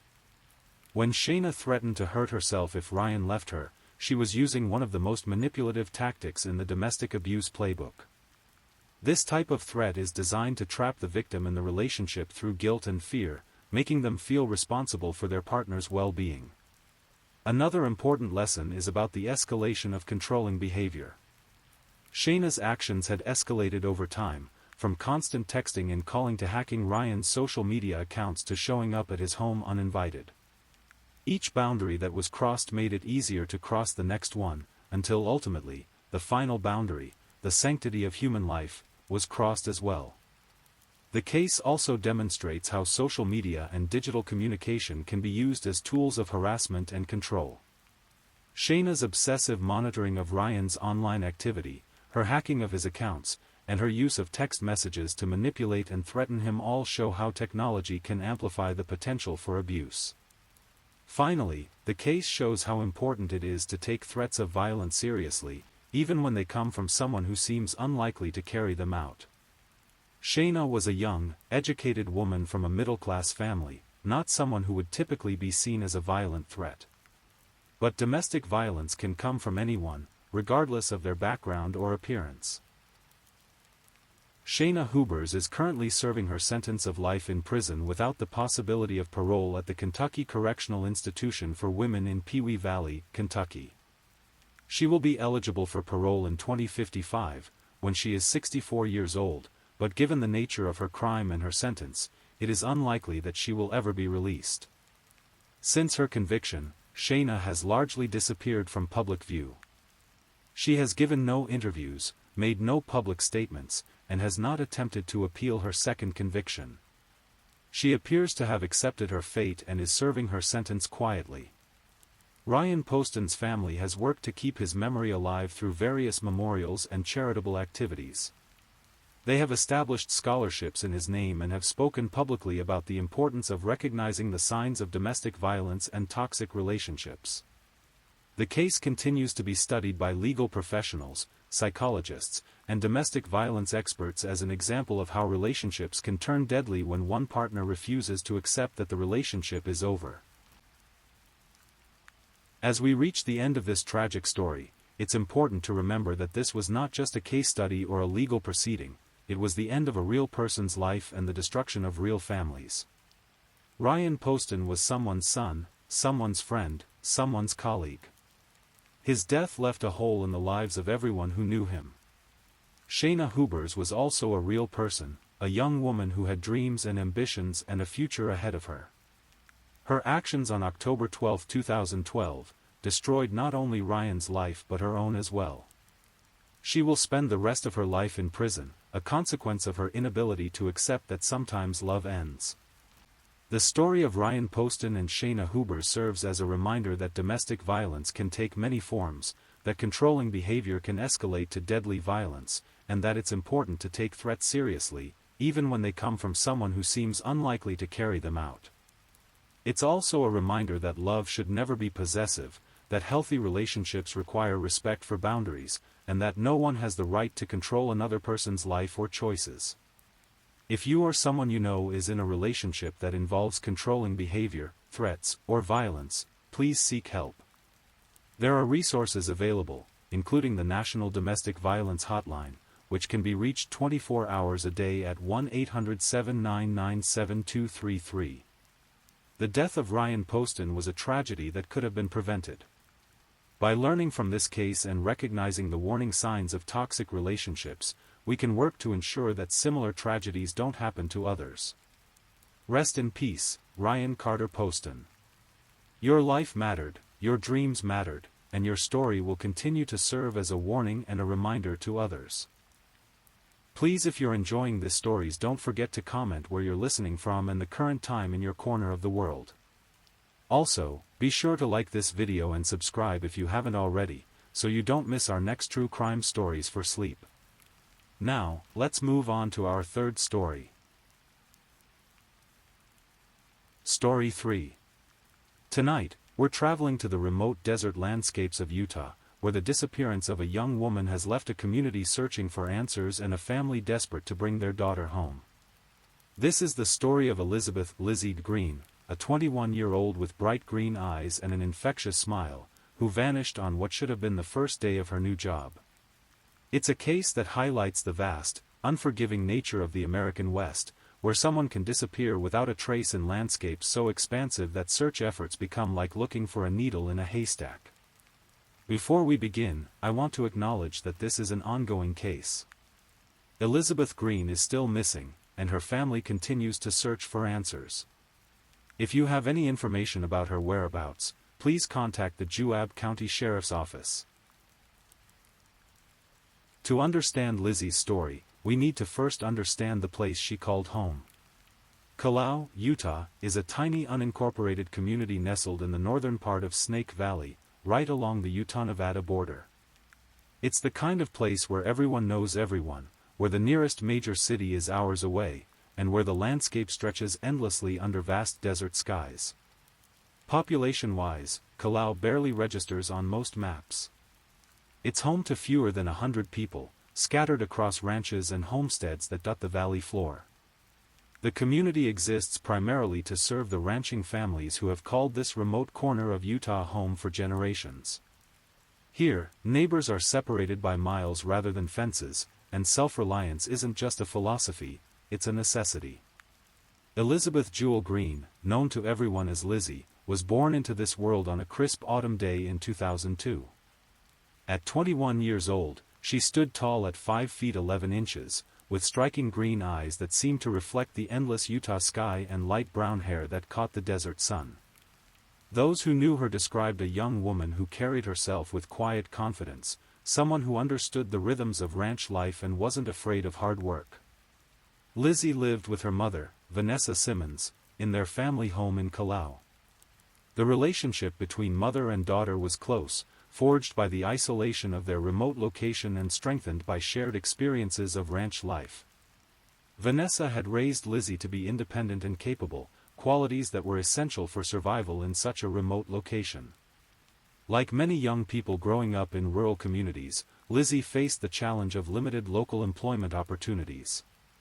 Ranch work was seasonal and often unpredictable, depending on weather, cattle prices, and the ever-changing demands of agricultural life. For someone of Lizzie's age and ambition, finding steady work often meant looking beyond the immediate community. In the spring of 2024, Lizzie received what seemed like a perfect opportunity. A neighboring ranch had offered her a position, steady work in familiar surroundings, doing the kind of labor she'd grown up with. It wasn't glamorous work, but it was honest employment in a place where such opportunities were precious. The ranch was located within the same general area as Kalau, but like most destinations in Snake Valley, it required travel on dirt roads through desert terrain. In this part of Utah, what might look like a short distance on a map could translate to hours of careful driving on unpaved roads that wind through canyons and across open desert. Lizzie had been looking forward to this new job. According to her mother and friends, she seemed excited about the opportunity to establish herself professionally and gain more independence. At 21, she was at that pivotal age where young people begin to seriously consider their futures and start building the foundations of adult life. Those who knew Lizzie described her as responsible and reliable. She wasn't the type to make impulsive decisions or disappear without warning. When she committed to something, whether it was helping with chores at home or meeting friends, people could count on her to follow through. This reliability would later become one of the most puzzling aspects of her disappearance. In the days leading up to April 17, 2024, everything seemed normal in Lizzie's life. She had prepared for her new job, made arrangements with her mother about her schedule, and seemed to be looking forward to this new chapter. There were no obvious signs of distress, no indication that she was planning to leave or that she was in any kind of trouble. The evening of April 16 passed quietly in the Green household. Lizzie and her mother shared dinner and discussed the next day's plans.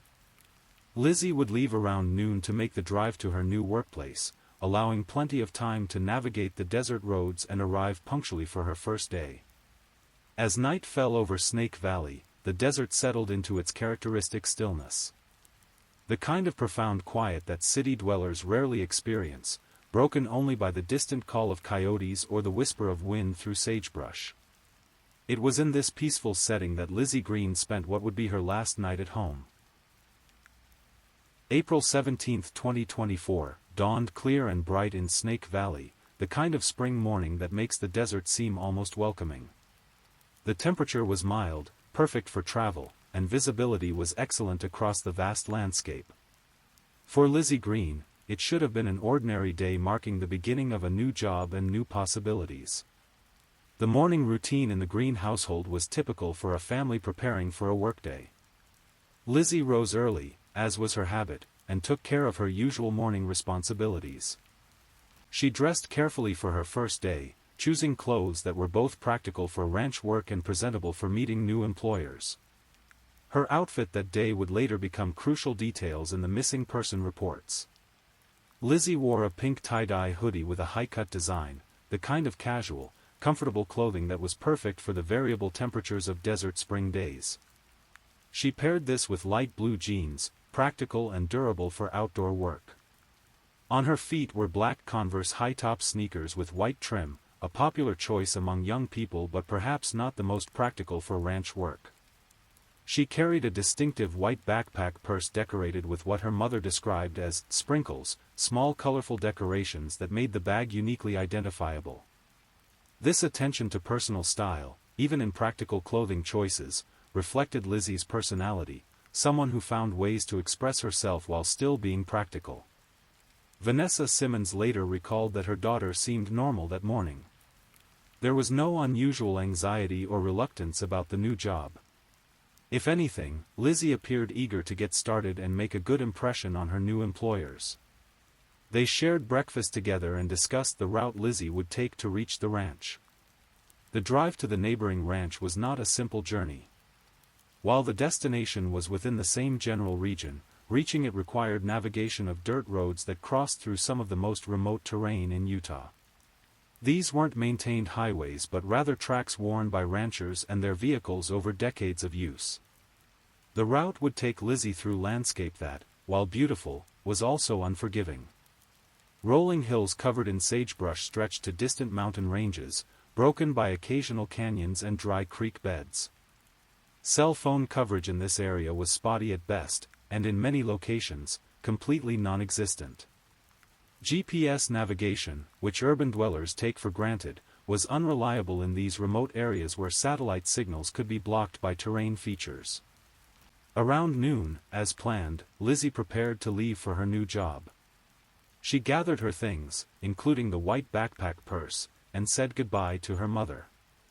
It was the kind of casual farewell that happens thousands of times each day in families around the world, a brief, see you later, with the expectation of reunion that evening. Vanessa watched her daughter drive away, likely feeling the mixture of pride and mild worry that any parent experiences when their child embarks on a new endeavor. In a remote community like Kalau, parents are perhaps more acutely aware of the potential dangers their children face, not from crime or urban hazards, but from the harsh realities of desert travel and isolation. The last confirmed sighting of Lizzie Green was at approximately noon on April 17, 2024, as she left the family home in Kalau, Utah, bound for her new job at a neighboring ranch. She was driving her own vehicle, equipped for desert travel but not necessarily for an extended journey or emergency situation. As the afternoon wore on and Lizzie failed to arrive at the ranch, the first seeds of concern began to grow. In ranch communities, punctuality isn't just a courtesy, it's a necessity.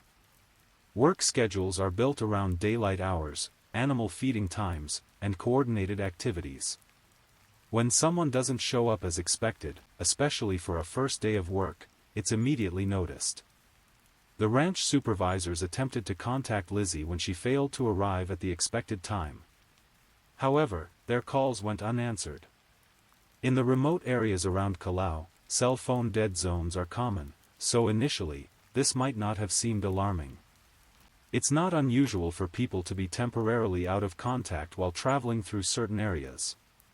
As evening approached and there was still no word from Lizzie, concern deepened. She had not arrived at the ranch, had not called to explain a delay, and was not answering her phone. For someone described by family and friends as reliable and communicative, this silence was highly unusual.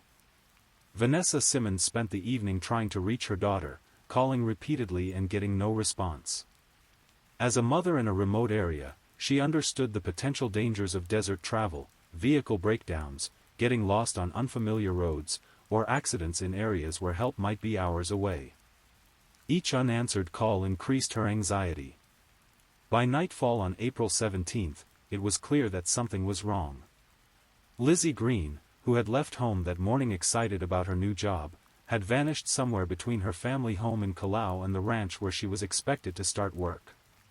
She had disappeared into the vast emptiness of Snake Valley, leaving behind only questions and growing fear. When dawn broke on April 18, 2024, and there was still no word from Lizzie Green, her disappearance transformed from a worrying absence to a genuine emergency. In remote communities like Callao, people understand that when someone goes missing in the desert, time is often the difference between life and death. Vanessa Simmons contacted the Juab County Sheriff's Office to report her daughter missing. The conversation was likely filled with the kind of desperate urgency that only a parent can convey when their child has vanished. She provided officers with all the details of Lizzie's planned journey, her description, and the clothes she had been wearing when she left home. The Juab County Sheriff's Office responded quickly to the missing person report. In rural Utah, law enforcement agencies are well versed in search and rescue operations. They understand the unique challenges posed by the state's vast desert landscapes and the urgency required when someone goes missing in such terrain. The sheriff's office immediately contacted the Juab County Search and Rescue Team, a group of volunteers who specialize in finding missing persons in Utah's challenging terrain. These men and women are often local residents who know the landscape intimately and have the skills and equipment necessary for desert search operations. The initial search strategy focused on the most logical area, the route between Lizzie's home in Callao and the ranch where she was supposed to begin work. This corridor of desert and dirt roads became the primary search zone, as investigators worked on the assumption that something had happened to Lizzie during her journey. Search teams faced immediate challenges that highlighted the difficulty of finding someone in Snake Valley. The area is characterized by rolling hills, scattered sagebrush, and terrain that can hide a person or vehicle from view even at relatively close distances. Color variations in the landscape can make objects blend into their surroundings, and the vastness of the search area meant that teams could spend days covering ground without finding any trace of a missing person. The desert weather, while not extreme in April, still posed challenges for both the missing person and the search teams. Desert temperatures can fluctuate dramatically between day and night, and dehydration becomes a serious concern for anyone stranded without adequate water supplies. If Lizzie was lost or injured somewhere in the desert, time was a critical factor in her survival. Deputies also traveled to the ranch where Lizzie had been expected to work. They interviewed the staff and searched the property thoroughly, looking for any signs that she might have arrived and then met with trouble. However, according to the official reports, they did not locate anything suspicious at the ranch. There was no evidence that Lizzie had ever reached her intended destination. As the search entered its second day, investigators began to expand their efforts beyond the immediate travel route. They recognized that in such vast terrain, a person could easily become disoriented and end up far from their intended path. Weather conditions, mechanical problems, or simple navigation errors could lead someone miles away from where they were supposed to be. The search teams employed various techniques common in desert rescue operations. Ground teams on foot covered areas where vehicles couldn't travel, looking for footprints, clothing, or any other signs of human presence. ATV teams could cover more ground quickly, checking areas that might be accessible to someone on foot but not visible from main roads. Aerial searches were likely also employed, though the effectiveness of such operations in Snake Valley's terrain can be limited. From above, the landscape presents a complex pattern of hills, ravines, and vegetation that can conceal a person or vehicle.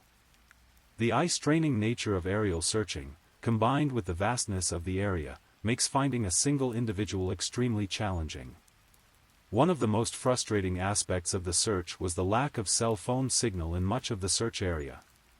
Modern search and rescue operations often rely on the ability to ping missing persons' cell phones to narrow down search areas. However, in remote areas like Snake Valley, cell towers are sparse, and large areas have no coverage at all. Despite these challenges, search teams attempted to locate Lizzie's cell phone signal. According to reports, they were unable to receive any response from her device. This could indicate several possibilities: the phone's battery had died, the device was damaged, it was in an area with no cell coverage, or it had been deliberately turned off.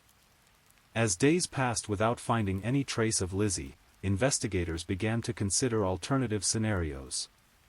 While the initial assumption was that she had encountered some kind of trouble during her journey to the ranch, the complete absence of any evidence along the route suggested that other possibilities needed to be explored. The terrain between Callao and the ranch, while remote, was not so isolated that a vehicle breakdown or accident would go completely unnoticed indefinitely. The fact that no trace of Lizzie or her vehicle had been found despite extensive searching raised questions about whether she had actually taken the expected route to her new job. As the physical search for Lizzie Green continued across the desert landscape, investigators recognized the need to explore digital evidence that might provide clues about her disappearance. In modern missing person cases, cell phones, social media accounts, and digital communications often hold crucial information about a person's final movements and state of mind. The Juab County Sheriff's Office obtained a search warrant to access Lizzie's electronic devices and digital communications. This legal document, filed in court, provides insight into the investigators' thinking and the evidence they hope to find. The warrant application revealed the depth of concern surrounding Lizzie's disappearance and the various scenarios that law enforcement was considering. According to the search warrant, investigators were particularly interested in Lizzie's communication patterns leading up to her disappearance. They wanted to examine her phone records, text messages, social media activity, and any other digital footprints that might reveal who she had been in contact with and what her state of mind had been in the days before April 17. The warrant application contained a telling statement about the investigators' concerns. It read, "Based on the information that we have received, we are concerned about the possibility that Elizabeth is in danger of serious bodily injury or death. It is unknown if Elizabeth is in danger and lost in the vast desert, or if someone that she was communicating with met with her and is holding her against her will." This statement reveals that investigators were considering multiple scenarios. The first possibility was that Lizzie had encountered some kind of accident or mishap during her journey through the desert, a vehicle breakdown, getting lost, or suffering an injury that prevented her from seeking help. The second, more sinister possibility was that she had been meeting with someone who then harmed her or was holding her against her will. The fact that investigators specifically mentioned someone that she was communicating with suggests that they had reason to believe Lizzie might have been in contact with someone around the time of her disappearance. This could indicate that her digital communications contained messages or calls with an unknown person, or perhaps communications that seemed out of character for her usual patterns. Digital forensics in missing person cases can reveal a wealth of information. Phone records can show the location of cell towers that picked up signals from a person's device, providing a rough geographical trail of their movements. Text messages and social media posts can reveal a person's emotional state, their plans, and whether they were meeting with anyone. However, the digital investigation in Lizzie's case faced the same geographic challenges that hampered the physical search. The remote location of Callao and the surrounding desert areas meant that cell tower coverage was limited. Even if Lizzie's phone had been active during her journey, the sparse cell tower network might not have provided precise location data. The search warrant also revealed another important piece of information about Lizzie's background. According to the document, people close to her had told investigators that she suffers from mental health issues and has run away before. However, the warrant was careful to note that when Lizzie had left home in the past, she would always return and communicate with the family within a day or so. This information adds complexity to the case. It suggests that Lizzie had a history of leaving home, which might indicate that her disappearance was voluntary rather than the result of an accident or foul play. However, the fact that she had always returned quickly and maintained communication with her family made this disappearance different and more concerning. Mental health struggles are common among young adults, particularly those living in isolated rural communities where access to mental health services can be limited. The isolation of places like Kalau, while offering peace and natural beauty, can also contribute to feelings of loneliness and depression, especially for young people who may feel trapped by geographic and economic circumstances. The previous instances of running away could suggest that Lizzie sometimes dealt with stress or emotional difficulties by temporarily removing herself from her situation. However, her pattern of returning quickly and staying in communication with her family indicated that even during difficult times, she maintained concern for her loved ones and didn't want to cause them prolonged worry. The fact that this disappearance was different, longer lasting and involving complete silence, suggested that either something had prevented Lizzie from following her usual pattern, or that the circumstances of this disappearance were fundamentally different from her previous absences. Investigators would have been looking for any digital evidence that might indicate Lizzie's emotional state in the days leading up to April 17, changes in communication patterns, concerning social media posts, or messages indicating distress could all provide clues about whether her disappearance was voluntary or involuntary. They would also have been examining her contacts list and communication history for any unknown numbers or individuals who might have been new to her life. Sometimes missing person cases involve predators who establish online relationships with victims before luring them to meet in person. The digital investigation represented a crucial parallel track to the physical search efforts. While search teams continued to comb the desert looking for any trace of Lizzie or her vehicle, investigators worked to piece together her digital footprint and understand what had been happening in her life in the days and weeks before she vanished. The search for Lizzie Green highlighted the unique and formidable challenges faced by law enforcement and search and rescue teams when someone goes missing in the American West. Snake Valley, where Lizzie disappeared, represents some of the most challenging search terrain in the United States, a landscape so vast and varied that finding a single person becomes an almost overwhelming task. To understand the scale of the challenge, it's important to visualize Snake Valley itself. This remote basin stretches along the Utah-Nevada border, encompassing hundreds of square miles of desert terrain. The valley floor is broken by rolling hills, scattered mountain ranges, and countless ravines and washes that could easily conceal a person or vehicle from view. The search warrant filed in Lizzie's case mentioned that the ranch where she was supposed to work was about 3 hours away from any major cities, and required travel on dirt roads to get to. This description underscores the isolation of the area and the complexity of the terrain that search teams had to cover. Desert terrain presents unique challenges that differ significantly from searches in forested or urban areas. The landscape can be deceptively uniform when viewed from a distance, making it easy for both missing persons and searchers to become disoriented. What appears to be a clear landmark from one angle can become invisible when approached from a different direction. The vegetation in Snake Valley consists primarily of sagebrush, scattered juniper trees, and various desert grasses. While this might seem like it would make spotting a missing person easier, the reality is more complex. The varied colors and textures of desert vegetation can create camouflage effects, and the relatively low profile of sagebrush means that a person lying down or a partially concealed vehicle might not be visible even from a short distance. Water sources in the desert are scarce and often seasonal. For someone lost or stranded, finding water becomes a critical survival issue within hours rather than days. This urgency puts tremendous pressure on search teams to cover as much ground as possible as quickly as possible, but the vastness of the terrain makes comprehensive coverage nearly impossible. Weather conditions in the desert can change rapidly and dramatically. April in Snake Valley typically features mild daytime temperatures but can still see significant drops at night. For someone unprepared for overnight conditions, exposure becomes a serious threat. Search teams must balance the need for speed with the safety of their own members, who also face the risks of desert travel. Vehicle access in the search area was limited to existing ranch roads and off-road vehicle trails. Many areas of potential interest could only be reached on foot or by ATV, significantly slowing the search process. The condition of dirt roads can vary dramatically based on recent weather, with some becoming impassable after rain while others might be dusty and difficult to navigate in dry conditions. Communication during search operations presented another significant challenge. The same lack of cell tower coverage that made it impossible to locate Lizzie's phone also hampered coordination between search teams.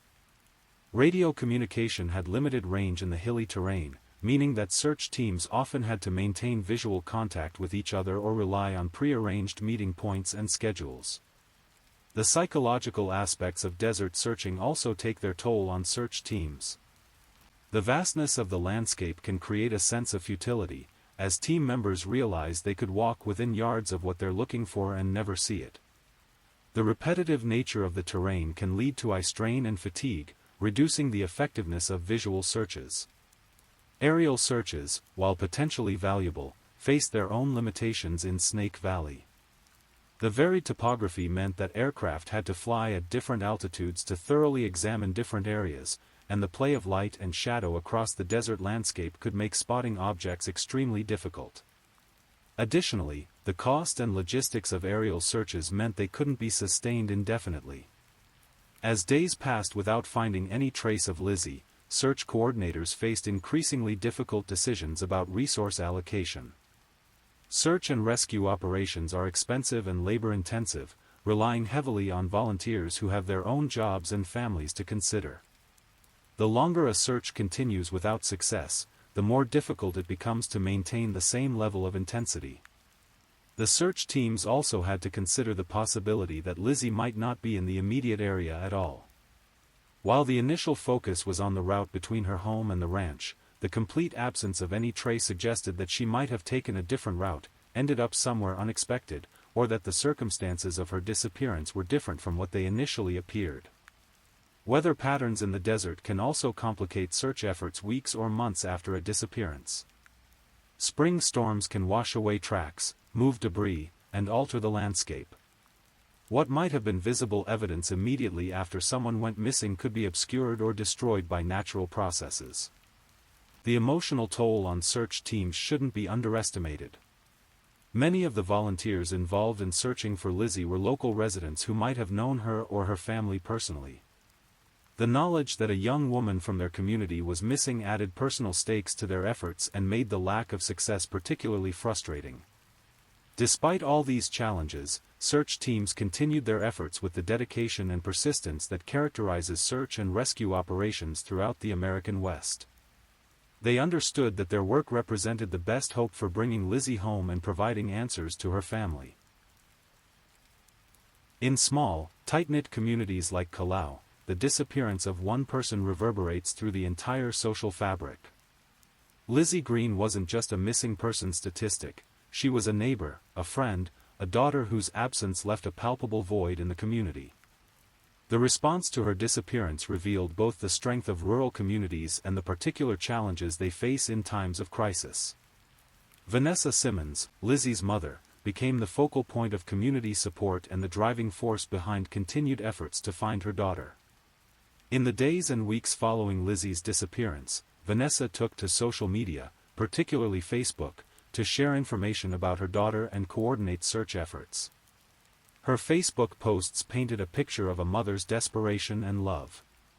She shared detailed descriptions of what Lizzie had been wearing, including specific details like the sprinkles on her white backpack purse and the mole on her left cheek.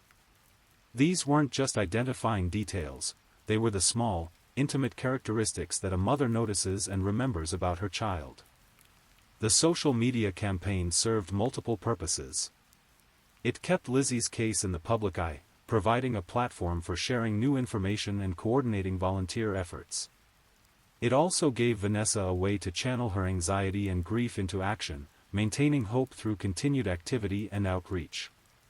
Community members rallied around the family in ways that reflect the mutual support systems that develop in remote areas. In places like Kalau, neighbors aren't just people who live nearby, they're essential parts of a survival network where everyone depends on everyone else.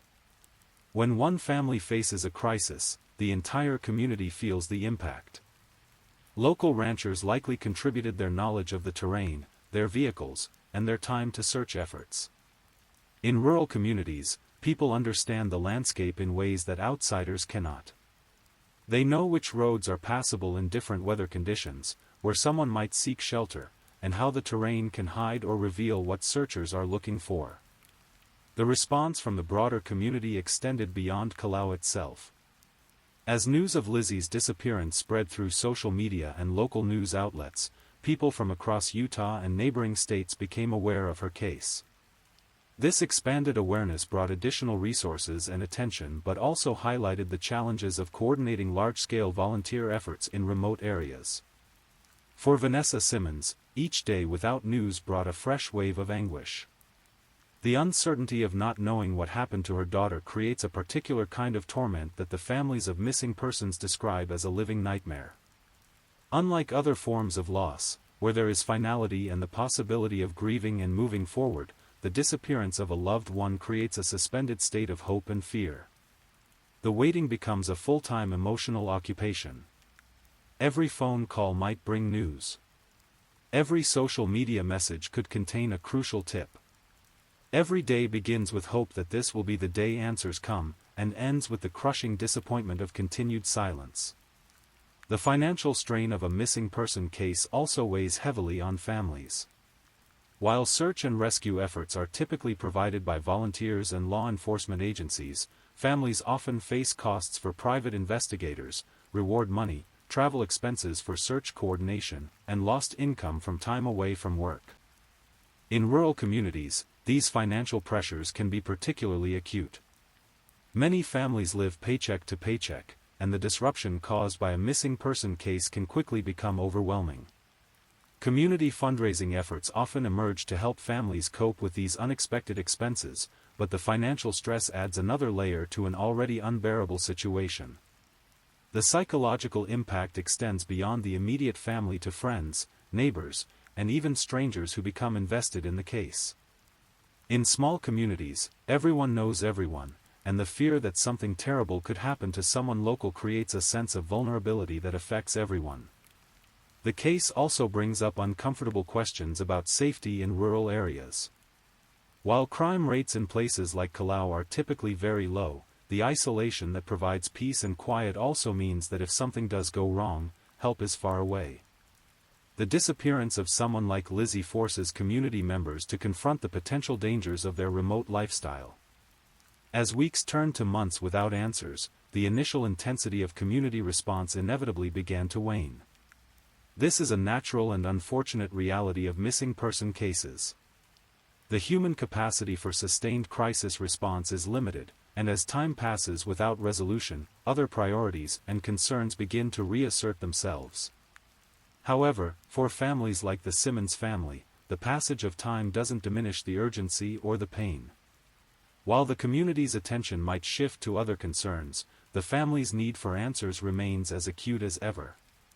This creates a difficult dynamic where families may feel abandoned or forgotten, even when community members continue to care and hope for resolution. The anniversary dates become particularly difficult milestones. Lizzie's birthday, the anniversary of her disappearance, holidays that she would have celebrated with family, all of these become painful reminders of her absence and the continued lack of answers. Despite these challenges, Vanessa Simmons and others close to Lizzie continued their efforts to keep her case visible and active. They understood that in missing person cases, public attention can be crucial. Tips from the public often provide the breakthroughs that solve cases, but only if people remember and continue to pay attention. The case of Lizzie Green represents not just one family's tragedy, but a reflection of the unique challenges faced by rural communities when tragedy strikes. The isolation that defines rural life can become a liability in times of crisis, but it also tends to create stronger community bonds and support systems than might exist in more populated areas. As our story comes to a close tonight, Elizabeth Lizzie Green remains missing. Her case continues to be actively investigated by the Juab County Sheriff's Office, and her family continues to search for answers. If you have any information about Lizzie's whereabouts or what happened to her on April 17, 2024, please contact the Juab County Sheriff's Office at 8017943970. Lizzie's story reminds us of the fragility of our daily routines and the precious nature of the ordinary moments we share with our loved ones. In the vast landscapes of the American West, people can vanish without a trace, leaving behind only questions and the enduring love of those who refuse to stop searching.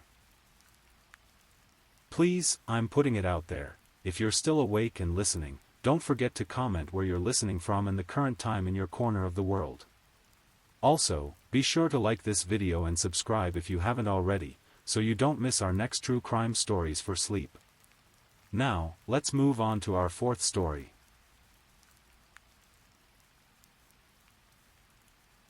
Story 4. The summer of 2016 was like any other in Opelousas, Louisiana. The air hung thick with humidity, and families were preparing for Independence Day celebrations.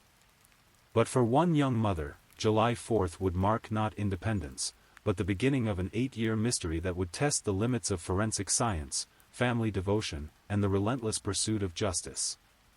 This is the story of Erica Nicole Hunt, a 20-year-old woman who vanished without a trace on America's birthday, leaving behind a 2-year-old daughter and a family that would never stop searching for answers. It's a case that would stretch across nearly a decade, involving cutting-edge DNA technology, the dedication of the DNA Doe Project, and ultimately, a confession that would finally bring some measure of closure to a grieving family.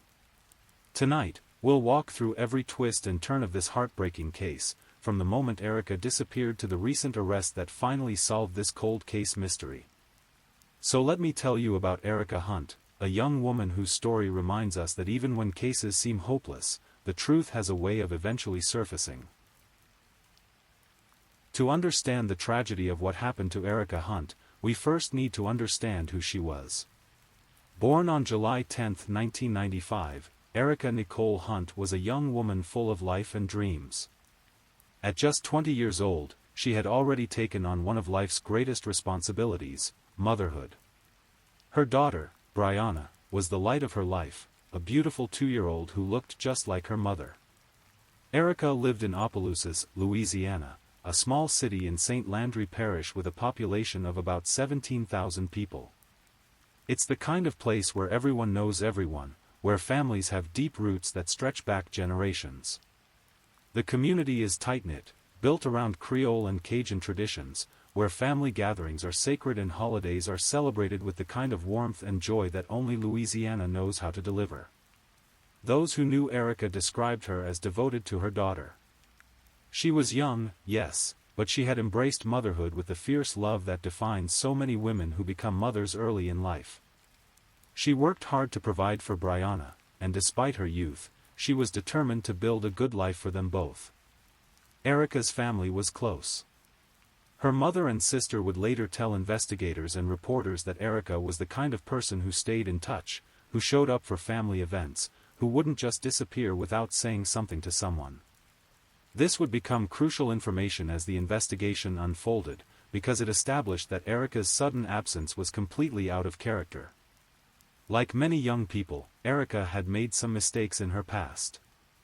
She had been known to use marijuana, which some would later use to suggest she might have gotten involved with the wrong crowd. But those who loved her knew that beneath any youthful indiscretions was a young woman trying to do right by her child and build a better future. The Opelousas where Erica lived is a city with its own unique character. It's the third oldest city in Louisiana, known as the spice capital of the world.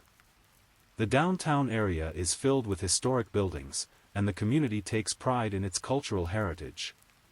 But like many small cities across America, Opelousas also struggles with crime, poverty, and the drug problems that have plagued rural and urban communities alike.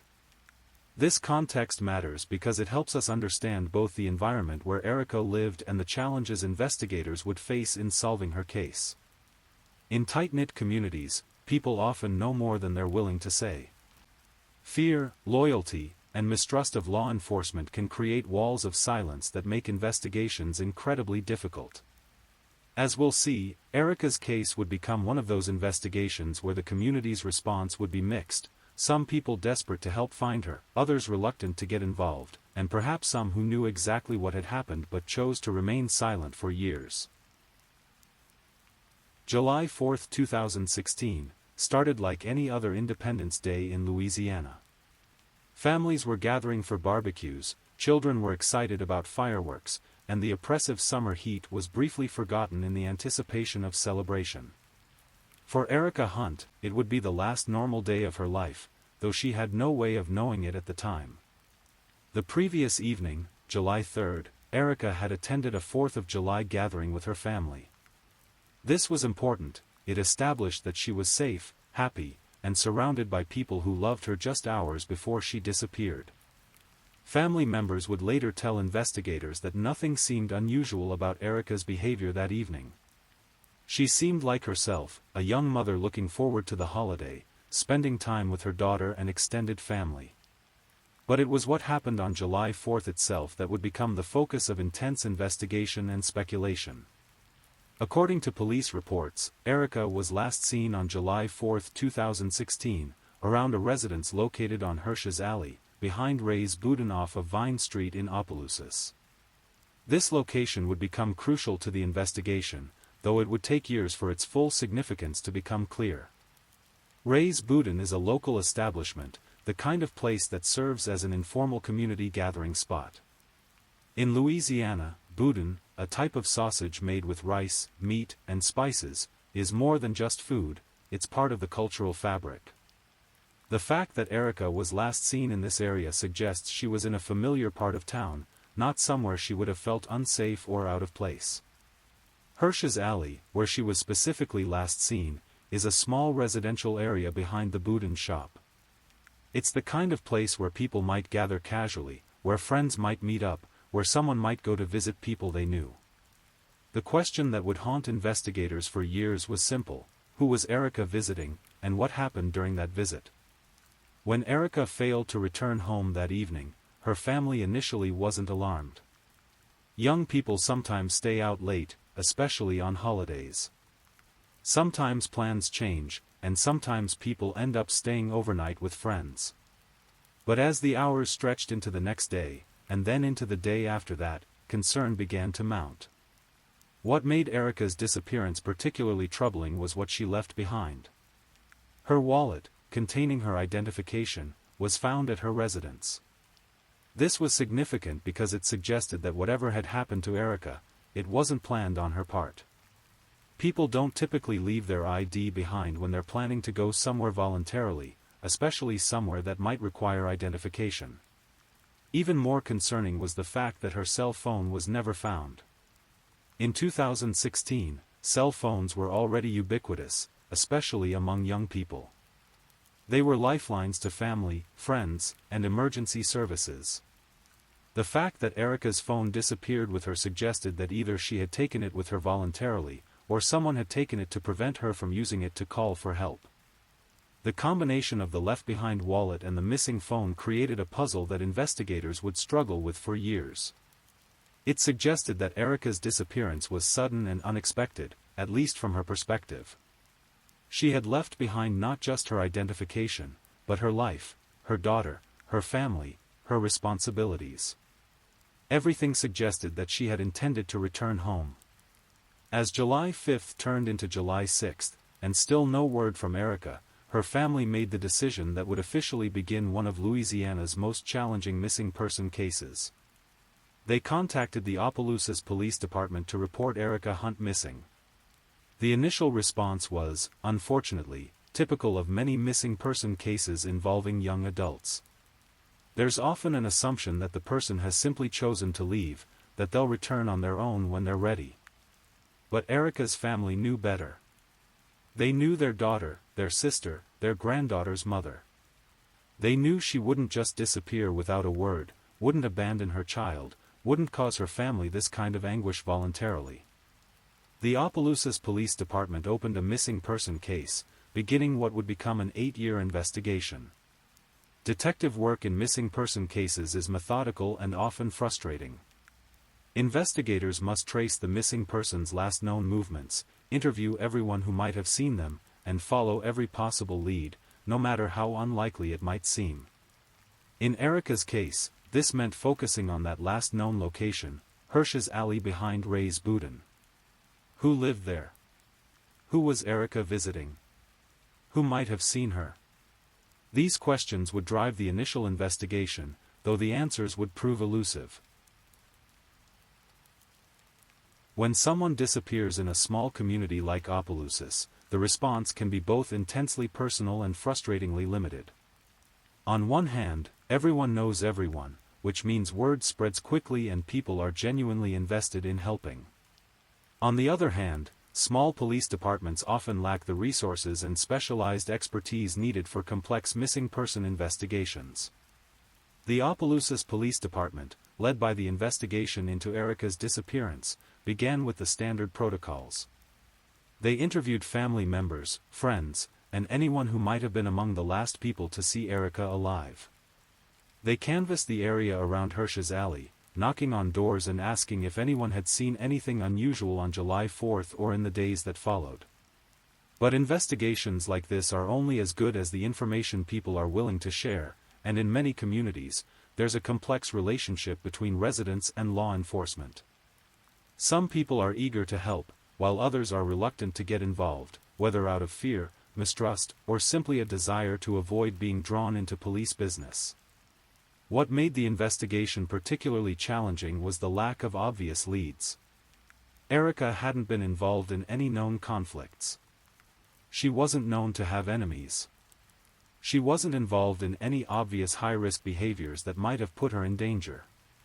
From the outside, she seemed like a typical young mother whose disappearance made no sense. Meanwhile, Erica's family was dealing with their own nightmare. Her mother and sister, in particular, became the driving force behind efforts to find her. They organized search parties, created and distributed missing person flyers, and used social media to spread awareness about Erica's disappearance. In the age of Facebook and Twitter, families of missing persons have tools that didn't exist in previous generations, and Erica's family used every one of them. The searches were both heartbreaking and inspiring. Volunteers from the community joined family members to comb through wooded areas, abandoned buildings, and any place where Erica might be found. These searches served multiple purposes. They provided the practical benefit of covering ground that police might not have the manpower to search thoroughly, but they also kept Erica's case in the public eye and demonstrated the family's refusal to give up hope. Flyers with Erica's photograph appeared throughout Opelousas and the surrounding areas. Her image, a young woman with a bright smile and kind eyes, became familiar to anyone who visited local businesses, community centers, or public spaces. The flyers included basic information: her name, age, physical description, and the date and location where she was last seen. They also included contact information for anyone who might have information about her whereabouts. Social media campaigns can be incredibly powerful tools in missing person cases. Erica's family created posts that were shared hundreds and then thousands of times. Each share potentially put her photograph and information in front of people who might have crucial information. The posts told Erica's story, not just the facts of her disappearance, but who she was as a person, a mother, a daughter, a sister. But as weeks turned into months, and months began to stretch toward a year, the hard reality of long-term missing person cases began to set in. Media attention, which had been significant in the immediate aftermath of Erica's disappearance, began to fade. New cases emerged, other stories captured public attention, and gradually, Erica Hunt became what investigators call a cold case. Cold cases are some of the most challenging and heartbreaking aspects of police work. They represent not just unsolved mysteries, but ongoing pain for families who have no closure, no answers, and no peace. For investigators, cold cases can be incredibly frustrating, cases where they may have strong suspicions but lack the evidence needed to make arrests or where leads have dried up and new information is rare. The Opelousas Police Department didn't give up on Erica's case, but they also had to balance their resources across all the cases they were working. Small departments often have limited personnel, and active cases, crimes that are currently happening, must take priority over older cases where leads have gone cold. For Erica's family, however, the case was never cold. Every day brought the same questions: where is she? What happened to her? Is she still alive? The uncertainty was perhaps worse than knowing would have been, because it left room for both hope and despair to coexist in an exhausting emotional limbo. Her daughter, Brianna, was now growing up without her mother. At 2 years old when Erica disappeared, she would have few if any memories of her mother as time passed. This added another layer of tragedy to the case, not just a young woman who had vanished, but a child who was growing up without answers about what had happened to the most important person in her young life. As 2016 turned into 2017, and 2017 moved toward 2018, Erica Hunt's case remained officially open but practically stalled. Her family continued their efforts to keep her story alive, but they were fighting against the natural tendency for public attention to move on to newer tragedies and more recent mysteries. None of them could have known that the breakthrough they so desperately hoped for was coming, but it would arrive in a way none of them expected. December 18, 2018, started as a typical winter day in rural Louisiana. The weather was cool by Louisiana standards, and in Evangeline Parish, about 30 miles from where Erica Hunt had disappeared more than 2 years earlier, life was proceeding at its usual pace.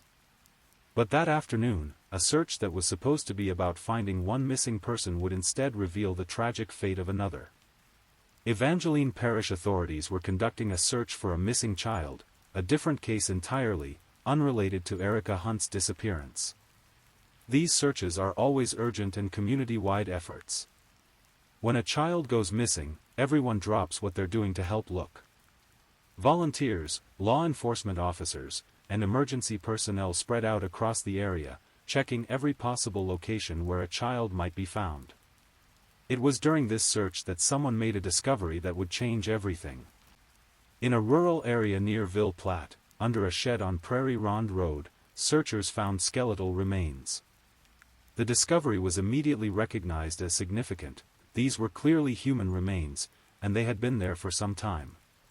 The location where the remains were found was remote and secluded. Prairie Ronde Road runs through rural Evangeline Parish, an area of farmland, scattered residences, and wooded areas. It's the kind of place where someone could dispose of remains and reasonably expect them to remain undiscovered for years. The fact that they were found at all was largely due to the intensive search for the missing child. Without that search, the remains might have remained hidden indefinitely. When human remains are discovered, a specific protocol kicks into action. The scene is immediately secured and treated as a potential crime scene. The Louisiana State Police are called in, along with the coroner's office and forensic specialists. Every detail is documented, photographed, and carefully preserved, because these remains represent someone's life, someone's family, and potentially someone's crime.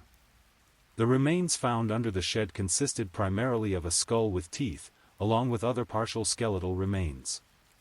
This was significant because teeth are often crucial for identification purposes. Dental records can provide definitive identification even when other methods fail. The condition of the remains suggested they had been there for a considerable time, exposed to the elements and the natural processes of decomposition. But here's the crucial point: at the time of discovery, these remains were completely unidentified. Investigators had no idea who this person was, how they had died, or how long they had been there. All they knew was that someone had died. Their remains had been concealed under a shed in rural Evangeline Parish, and the circumstances suggested this was likely a homicide. The remains were transported to the Louisiana State Police Crime Lab for analysis. Forensic anthropologists would examine the bones to determine age, sex, race, and any other identifying characteristics. They would look for signs of trauma that might indicate cause of death. They would extract any DNA that might still be viable after years of exposure to the elements.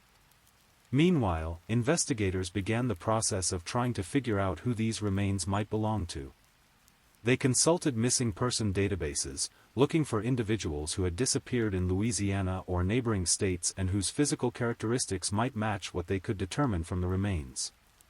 This is painstaking work, there are thousands of missing persons cases across the country, and many of them involve people who could potentially match the basic demographic profile of unidentified remains. The location where the remains were found also became a focus of investigation. Who owned the property? Who had access to it? Who might have known about the shed and seen it as a place to conceal remains? These questions would drive part of the investigation, though the answers would take time to develop. For months, the remains discovered in Evangeline Parish were simply another Jane Doe, an unidentified set of human remains representing someone's unsolved death. The case was entered into national databases of unidentified remains, where it joined thousands of other cases of people who had died and whose identities remained unknown. But forensic science has come a long way in recent years, particularly in the area of DNA analysis and genetic genealogy. What was impossible just a few years ago, identifying remains from severely degraded DNA samples, has become increasingly possible thanks to new techniques and technologies. The Louisiana State Police Crime Lab was able to extract DNA from the remains, though it was degraded and partial. Traditional DNA identification requires a direct match to a known sample, from a family member, from a previous arrest, or from some other source. But when that's not available, there are now other options. This is where the DNA Doe Project enters our story. The DNA Doe Project is a non-profit organization that uses genetic genealogy to identify unidentified remains. They take DNA samples from unidentified remains and use the same techniques that people use for genealogy research to build family trees and potentially identify the deceased person. The process is complex and time-consuming. It involves uploading DNA profiles to genealogy databases, finding genetic matches to distant relatives, building family trees, and then using traditional genealogy research to narrow down the possibilities until they can identify the specific individual. It's like solving a puzzle where most of the pieces are missing, and the pieces you have are scattered across multiple generations of family history. The Louisiana State Police, recognizing that they had exhausted traditional identification methods, reached out to the DNA Doe Project for assistance with the Evangeline Parish remains. The DNA Doe Project agreed to take on the case, beginning a process that would take years but would ultimately provide the breakthrough that everyone had been hoping for. The DNA Doe Project represents one of the most fascinating developments in modern forensic science. Founded in 2017 by Colleen Fitzpatrick and Margaret Press, the organization applies the same genetic genealogy techniques that have revolutionized family history research to the challenge of identifying unidentified human remains. To understand how this works, we need to understand a bit about DNA and genetic genealogy. Every person inherits DNA from their parents, half from their mother, half from their father. This DNA contains genetic markers that can be used to identify relationships between people. When you take a genetic genealogy test through companies like Ancestry DNA or 23andMe, you're providing a sample of your DNA that can be compared against millions of other DNA samples to find relatives you might not have known about. The same technology that helps people discover they have a third cousin in another state can be used to identify unidentified remains. If investigators can extract DNA from remains and upload it to genealogy databases, they can potentially find genetic matches to living relatives of the deceased person. But this process is much more complex when dealing with unidentified remains than it is when dealing with fresh DNA samples from living people. The DNA extracted from the Evangeline Parish remains was degraded and partial. Years of exposure to the elements, heat, cold, moisture, and other environmental factors had broken down much of the genetic material. The DNA Doe Project specialists had to work with whatever genetic information they could recover and use sophisticated techniques to build the most complete genetic profile possible. Once they had a workable DNA profile, the real detective work began. The DNA was uploaded to public genealogy databases, where it was compared against millions of other DNA samples. When matches were found, even distant matches representing very distant relatives, genealogists working with the DNA Doe Project began building family trees. This is where the process becomes as much art as science.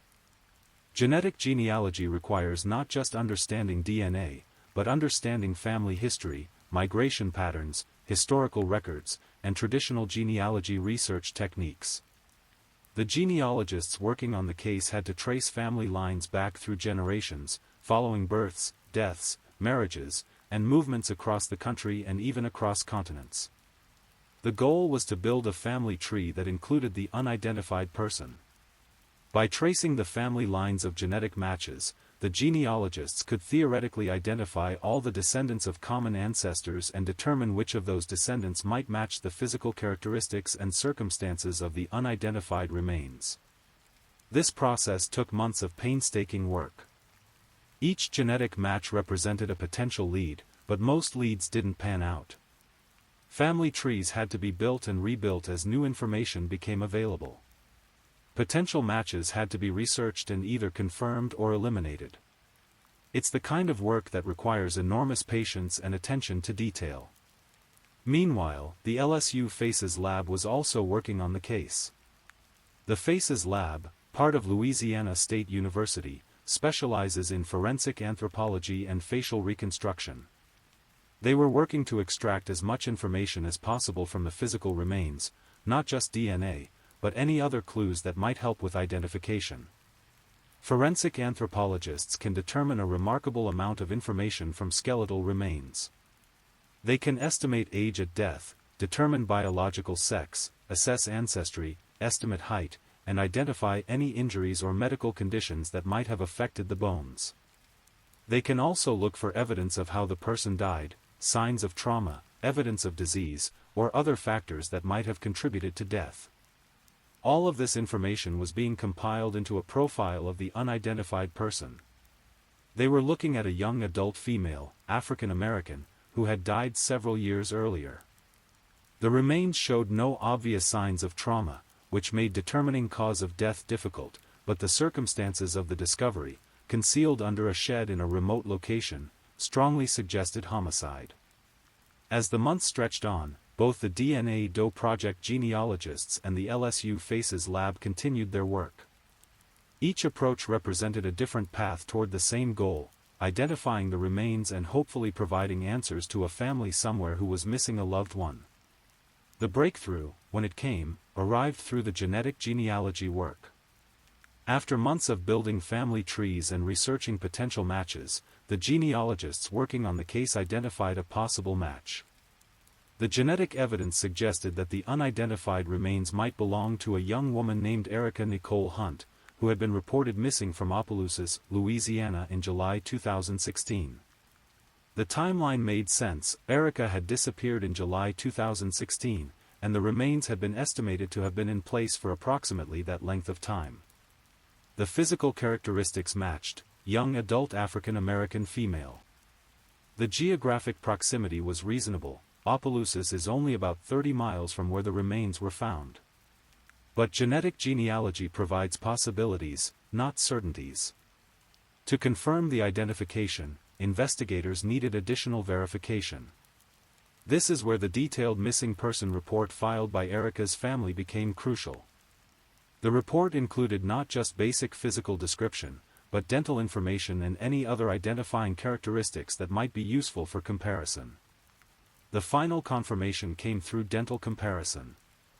The skull found with the remains included teeth, and these could be compared against dental records from Erica's life. Dental identification is considered one of the most reliable forms of post-mortem identification, because teeth are extremely durable and dental work creates unique patterns that are like fingerprints. When the dental comparison was completed, there was no doubt. The remains found under the shed in Evangeline Parish were those of Erica Nicole Hunt, the young mother who had disappeared from Opelousas on July 4, 2016. February 5, 2021, was the day that changed everything for Erica Hunt's family. It was the day that Louisiana State Police Trooper Thomas Gosson made the announcement that had been years in the making. The unidentified remains found in Evangeline Parish in December 2018 had been positively identified as Erica Nicole Hunt. For Erica's family, the news brought a complex mix of emotions. On one hand, there was relief in finally having answers after more than 4 years of uncertainty. The not knowing had been torture, wondering if Erica was still alive somewhere, if she was being held against her will, if she had amnesia and couldn't remember who she was, if she had chosen to disappear and start a new life. All of these scenarios, however unlikely, had remained possibilities as long as her body hadn't been found. Now they knew. Erica was dead, had been dead since shortly after her disappearance in July 2016. The hopes they had maintained for more than 4 years, hopes that she might still be alive, that she might someday walk through the door and explain where she had been, those hopes were now definitively ended. But alongside the grief came a new kind of hope, the hope for justice. Because the circumstances of how and where Erica's remains were found made it clear that her death was not accidental, not natural, not a suicide. Someone had killed Erica Hunt and had hidden her body under a shed in rural Evangeline Parish. Someone had taken a 20-year-old mother away from her daughter and her family. Someone had committed murder and had been living with that secret for more than 4 years. The identification of Erica's remains immediately changed the nature of the investigation. What had been a missing person case was now officially a homicide investigation. The Louisiana State Police Bureau of Investigations took the lead, working in coordination with the Opelousas Police Department and other agencies. Homicide investigations follow different protocols and have different priorities than missing person investigations. The focus shifts from finding the person to finding who killed them and building a case that can be successfully prosecuted in court. This meant re-examining everything that had been learned during the missing person investigation, but now through the lens of homicide. The location where Erica's remains were found became a crucial piece of evidence. Evangeline Parish is about 30 miles from Opelousas, where Erica was last seen. This suggested that whoever killed her had transported her body a significant distance from where she was last known to be alive. This wasn't a crime of passion where someone killed her and immediately disposed of the body nearby, this showed planning and deliberation. The shed where her remains were found was on Prairie Ronde Road, in a rural area that would require local knowledge to navigate. Someone had to know about this location, know that it was secluded and unlikely to be discovered, and have access to it. This suggested that whoever killed Erica was familiar with the area, possibly lived or worked nearby, or had some other connection to that specific location. Investigators began focusing on the connection between Erica's last known location, Hirsch's Alley behind Ray's Boudin in Opelousas, and the location where her remains were found. Who might have had access to both locations? Who might have known Erica and also known about the secluded shed in Evangeline Parish? The identification also meant that Erica's family could finally lay their daughter, sister, and mother to rest. For more than 4 years, they had been unable to hold a funeral, unable to have a graveside to visit, unable to complete the rituals that help families process grief and begin healing. The uncertainty had kept them in a state of suspended grief, unable to fully mourn because they couldn't be certain what they were mourning. Now they could begin to plan a proper funeral and burial. But even this brought its own complications. What do you do when someone has been dead for more than 4 years, when the remains that are returned to you are only partial, when the circumstances of death are still under investigation as a homicide? The community response to the identification was significant. Erica's case had never been forgotten in Opelousas, but the confirmation that she had been murdered brought renewed attention and renewed calls for justice. Local media covered the story extensively, and social media was filled with tributes to Erica and calls for anyone with information to come forward. But perhaps most importantly, the identification meant that investigators could now approach the case with fresh perspective and new urgency. They knew where Erica had died, or at least where her body had been taken. They had a specific time frame for when the murder had occurred. They had physical evidence in the form of the location where the remains were found. All of this provided new angles for investigation and new possibilities for developing leads. The case was no longer about finding Erica Hunt. Now it was about finding who killed her and making sure they faced justice for their crime. For investigators, this represented both an opportunity and a challenge. Homicide cases become more difficult to solve as time passes, witnesses' memories fade, physical evidence degrades, and people who might have information become harder to locate. But the identification also brought new tools to bear on the case. The same genetic genealogy techniques that had been used to identify Erica's remains could potentially be used to identify her killer if DNA evidence was available. Advances in forensic science since 2016 meant that evidence that might not have been useful when Erica first disappeared could now potentially provide crucial leads. Most importantly, the identification provided investigators with what they had been lacking for more than 4 years: certainty. They now knew for certain that Erica Hunt was dead, they knew approximately when she had died, they knew where her body had been taken, and they knew they were investigating a homicide. This clarity would prove to be crucial in the developments that were still to come. With Erica Hunt's remains identified and her death officially classified as a homicide, investigators faced the challenge that defines so many cold cases: how do you solve a murder that happened years ago, where the trail has long since gone cold, and where crucial time has been lost? The Louisiana State Police Bureau of Investigations, working with the Opelousas Police Department, began what was essentially a new investigation. While they had the benefit of all the work that had been done during the missing person investigation, they now had to approach the case from an entirely different angle. The first step was re-examining everything they knew about Erica's last known movements. She had been seen on July 4, 2016, around a residence on Hirsch's Alley behind Ray's Boudin off Vine Street in Opelousas. This location remained the key to understanding what had happened to her, because it was almost certainly where she had encountered her killer. Investigators began re-interviewing people who lived in that area, people who had been interviewed during the original missing person investigation. But now the questions were different. Instead of asking if anyone had seen Erica or knew where she might have gone, they were asking who Erica might have been visiting, who else was in the area that day, and who might have had the opportunity to harm her. Cold case investigations often involve going back to the same people multiple times, asking slightly different questions each time, hoping that new information will emerge or that someone who was reluctant to talk years ago might now be willing to come forward. People's circumstances change, their relationships change, and their willingness to cooperate with law enforcement can change over time. The geographic element of the case also became a major focus. Someone had transported Erica's body from Opelousas to the shed in Evangeline Parish where her remains were found. This was a distance of about 30 miles, suggesting premeditation and planning. It wasn't a panicked disposal of a body close to where a crime had occurred. Someone had taken the time and effort to move her body to a location they believed would keep it hidden. This suggested several things about the perpetrator. First, they likely had access to a vehicle and were comfortable driving with a body in that vehicle. Second, they were familiar with the area where the remains were found, familiar enough to know about the secluded shed and to believe it would be a safe place to dispose of remains. Third, they had enough time and privacy to accomplish this without being seen or interrupted. Investigators began mapping connections between Opelousas and the Prairie Ronde Road area where Erica's remains were found. Who lived or worked in both areas? Who might have family or friends in both locations? Who might have reason to travel between these areas regularly? The shed itself became a crucial piece of evidence.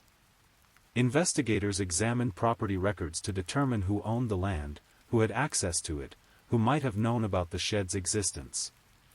They looked at aerial photographs taken over time to see if they could determine when the shed was built and whether there had been any changes to the property around the time of Erica's disappearance.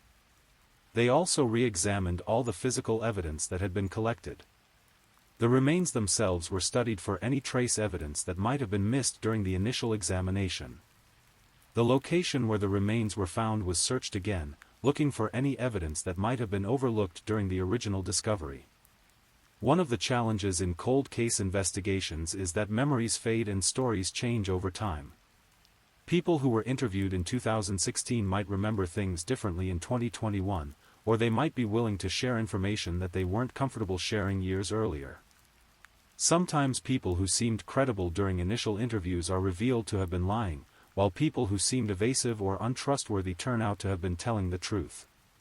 The investigators also had to consider the possibility that advances in forensic science might reveal new evidence from old samples. DNA analysis techniques had improved significantly between 2016 and 2021. What might have been considered unusable samples in 2016 could potentially yield useful DNA profiles using newer techniques. The case files were enormous by this point. Years of missing person investigation had generated hundreds of pages of reports, interviews, and evidence logs. All of this had to be reviewed and reanalyzed through the lens of homicide investigation. Patterns that might not have seemed significant when looking for a missing person might be crucial when investigating a murder. Social media and digital forensics also played a role in the renewed investigation. Erica's digital footprint from 2016 was re-examined for any clues about who she might have been planning to meet or what she might have been doing on July 4. Her social media accounts, her phone records, any digital communications she might have had in the days leading up to her disappearance were all scrutinized for potential leads.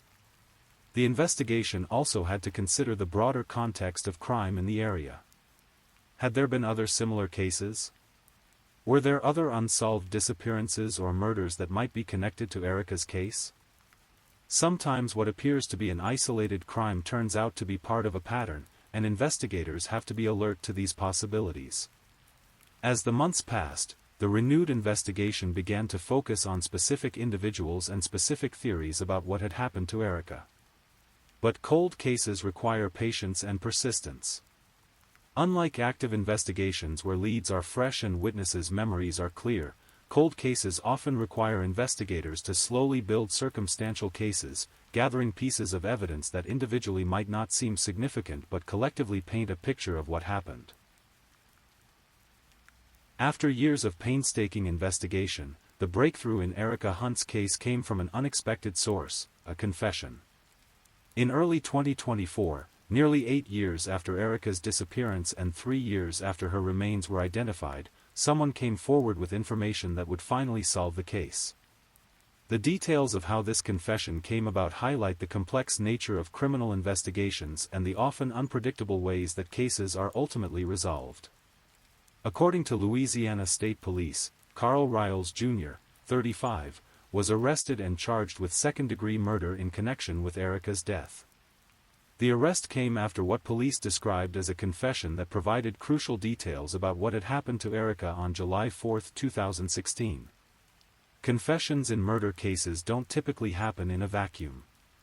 They usually come about as the result of sustained investigative pressure, new evidence that makes denial impossible, or changes in the confessor's personal circumstances that make them willing to finally tell the truth. Sometimes confessions come from guilt that has been building for years, sometimes from fear that others involved in the crime might confess first, and sometimes from the simple realization that the investigation has reached a point where the truth is going to come out regardless.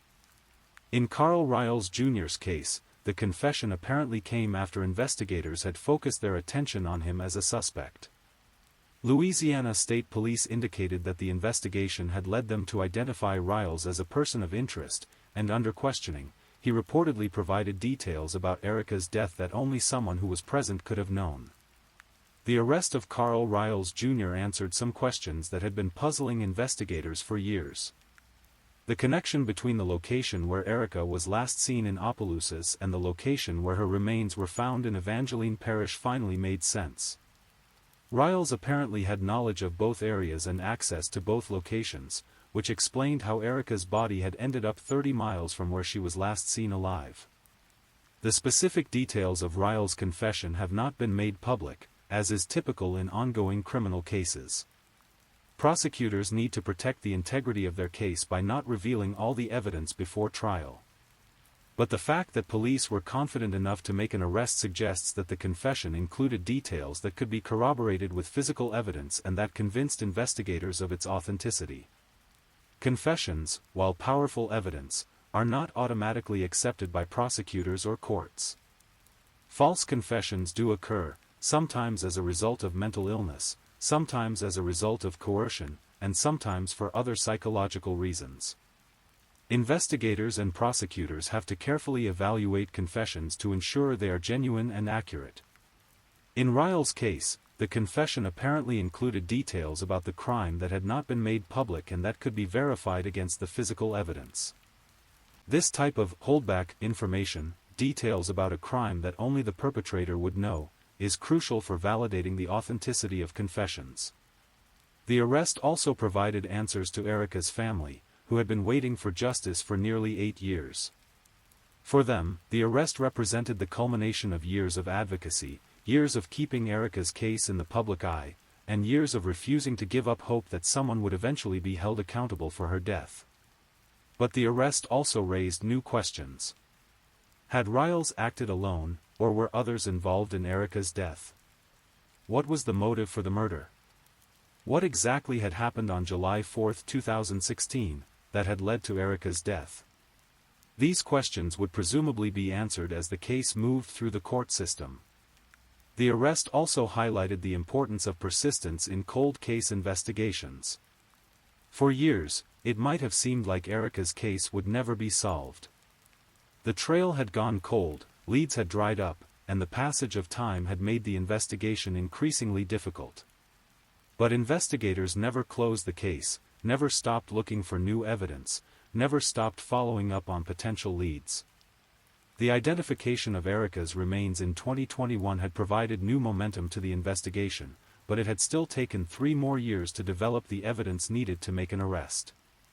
This timeline illustrates the complex and often lengthy process of building a criminal case, especially in situations where the crime occurred years earlier. For the community of Opelousas, the arrest provided a sense of closure and justice. Erica Hunt had been one of their own, a young mother whose disappearance had shocked and saddened the community. The fact that someone would finally be held accountable for her death was seen as a victory not just for her family, but for the entire community. The arrest also served as a reminder that even when cases seem hopeless, justice can still be achieved. Advances in forensic science, persistent investigative work, and sometimes the guilty consciences of perpetrators can combine to solve even the most challenging cold cases. As Carl Riles Jr. was taken into custody and charged with second-degree murder, the focus of Erica Hunt's case shifted from investigation to prosecution. The next phase would involve building a case strong enough to secure a conviction in court, ensuring that justice would finally be served for a young mother whose life had been cut tragically short. The arrest of Carl Riles Jr. in connection with Erica Hunt's murder marked the end of one chapter in this tragic story, but it also marked the beginning of another, the pursuit of justice through the criminal court system. As this case moves forward, it serves as a powerful reminder of several important truths about criminal investigations, the impact of violent crime on families and communities, and the ongoing evolution of forensic science. First, Erica's case demonstrates the crucial importance of never giving up on missing persons and cold cases. For years, it might have seemed like her disappearance would remain a mystery forever. The initial investigation had reached a dead end, leads had dried up, and the case had gone cold. But the combination of advancing forensic technology, persistent investigative work, and the dedication of organizations like the DNA Doe Project ultimately led to answers. The role of genetic genealogy in solving this case cannot be overstated. Without the work of the DNA Doe Project, Erica's remains might have remained unidentified indefinitely. The ability to use genetic genealogy to identify unidentified remains has revolutionized cold case investigations and has provided closure to families who had given up hope of ever finding their missing loved ones. The case also highlights the importance of community involvement in solving crimes. Erica's family never stopped advocating for her, never stopped keeping her case in the public eye, and never stopped believing that someone would eventually be held accountable for her death. Their persistence helped keep pressure on investigators and helped ensure that the case remained active even when it seemed to have reached a dead end. For law enforcement, Erica's case represents both the challenges and the possibilities inherent in cold case investigations. The Opelousas Police Department and the Louisiana State Police faced enormous obstacles in trying to solve a case where the victim had been missing for years and where traditional investigative techniques had failed to produce results. But they never officially closed the case, and when new technology and new evidence became available, they were ready to pursue every possible lead. The geographic aspect of the case, the fact that Erica's body was found 30 miles from where she was last seen, illustrates the challenges that law enforcement faces when crimes cross jurisdictional boundaries. The cooperation between different agencies, different parishes, and different levels of law enforcement was crucial to eventually solving the case. For the community of Opelousas, Erica's case represents both tragedy and hope.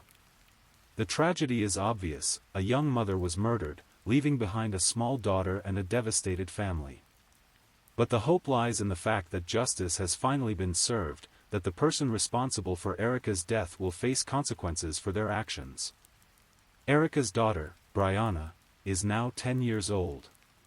She has grown up without her mother, and while nothing can bring Erica back or restore the years they lost together, she can at least know that the person responsible for her mother's death has been held accountable.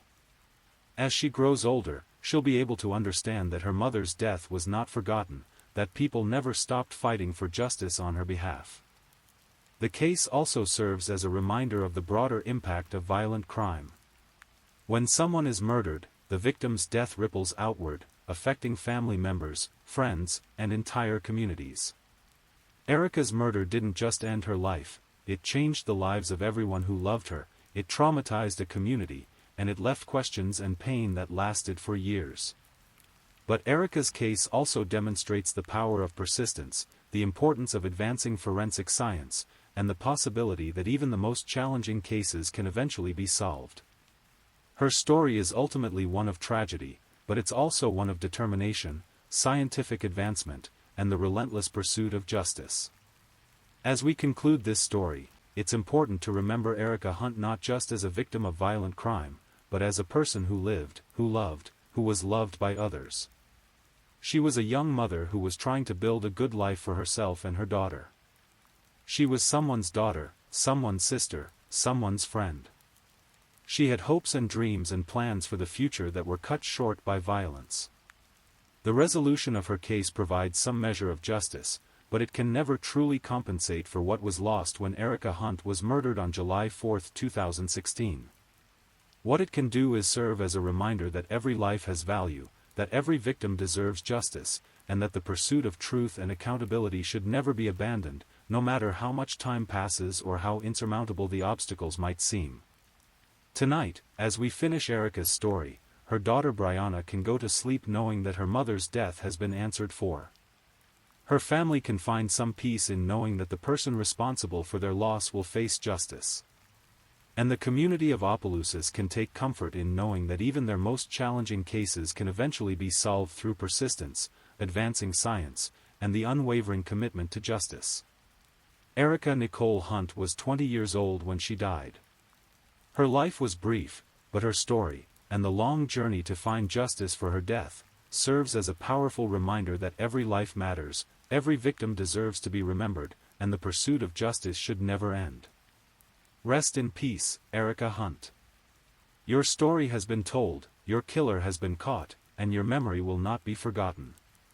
Please, if you or someone you know is dealing with the disappearance of a loved one, remember that resources are available. The National Missing and Unidentified Persons System, family advocacy groups, and organizations like the DNA DOE Project continue to work every day to bring missing persons home and to provide answers to families who are searching for their loved ones. And remember, justice may be delayed, but it should never be denied. Thank you for listening to tonight's true crime story. Rest peacefully, knowing that another story awaits you next time, ready to accompany you on another journey toward restorative sleep. But if you're still awake, don't forget to like and subscribe so you don't miss our next true crime stories. And until next time, stay safe and take care. Good night.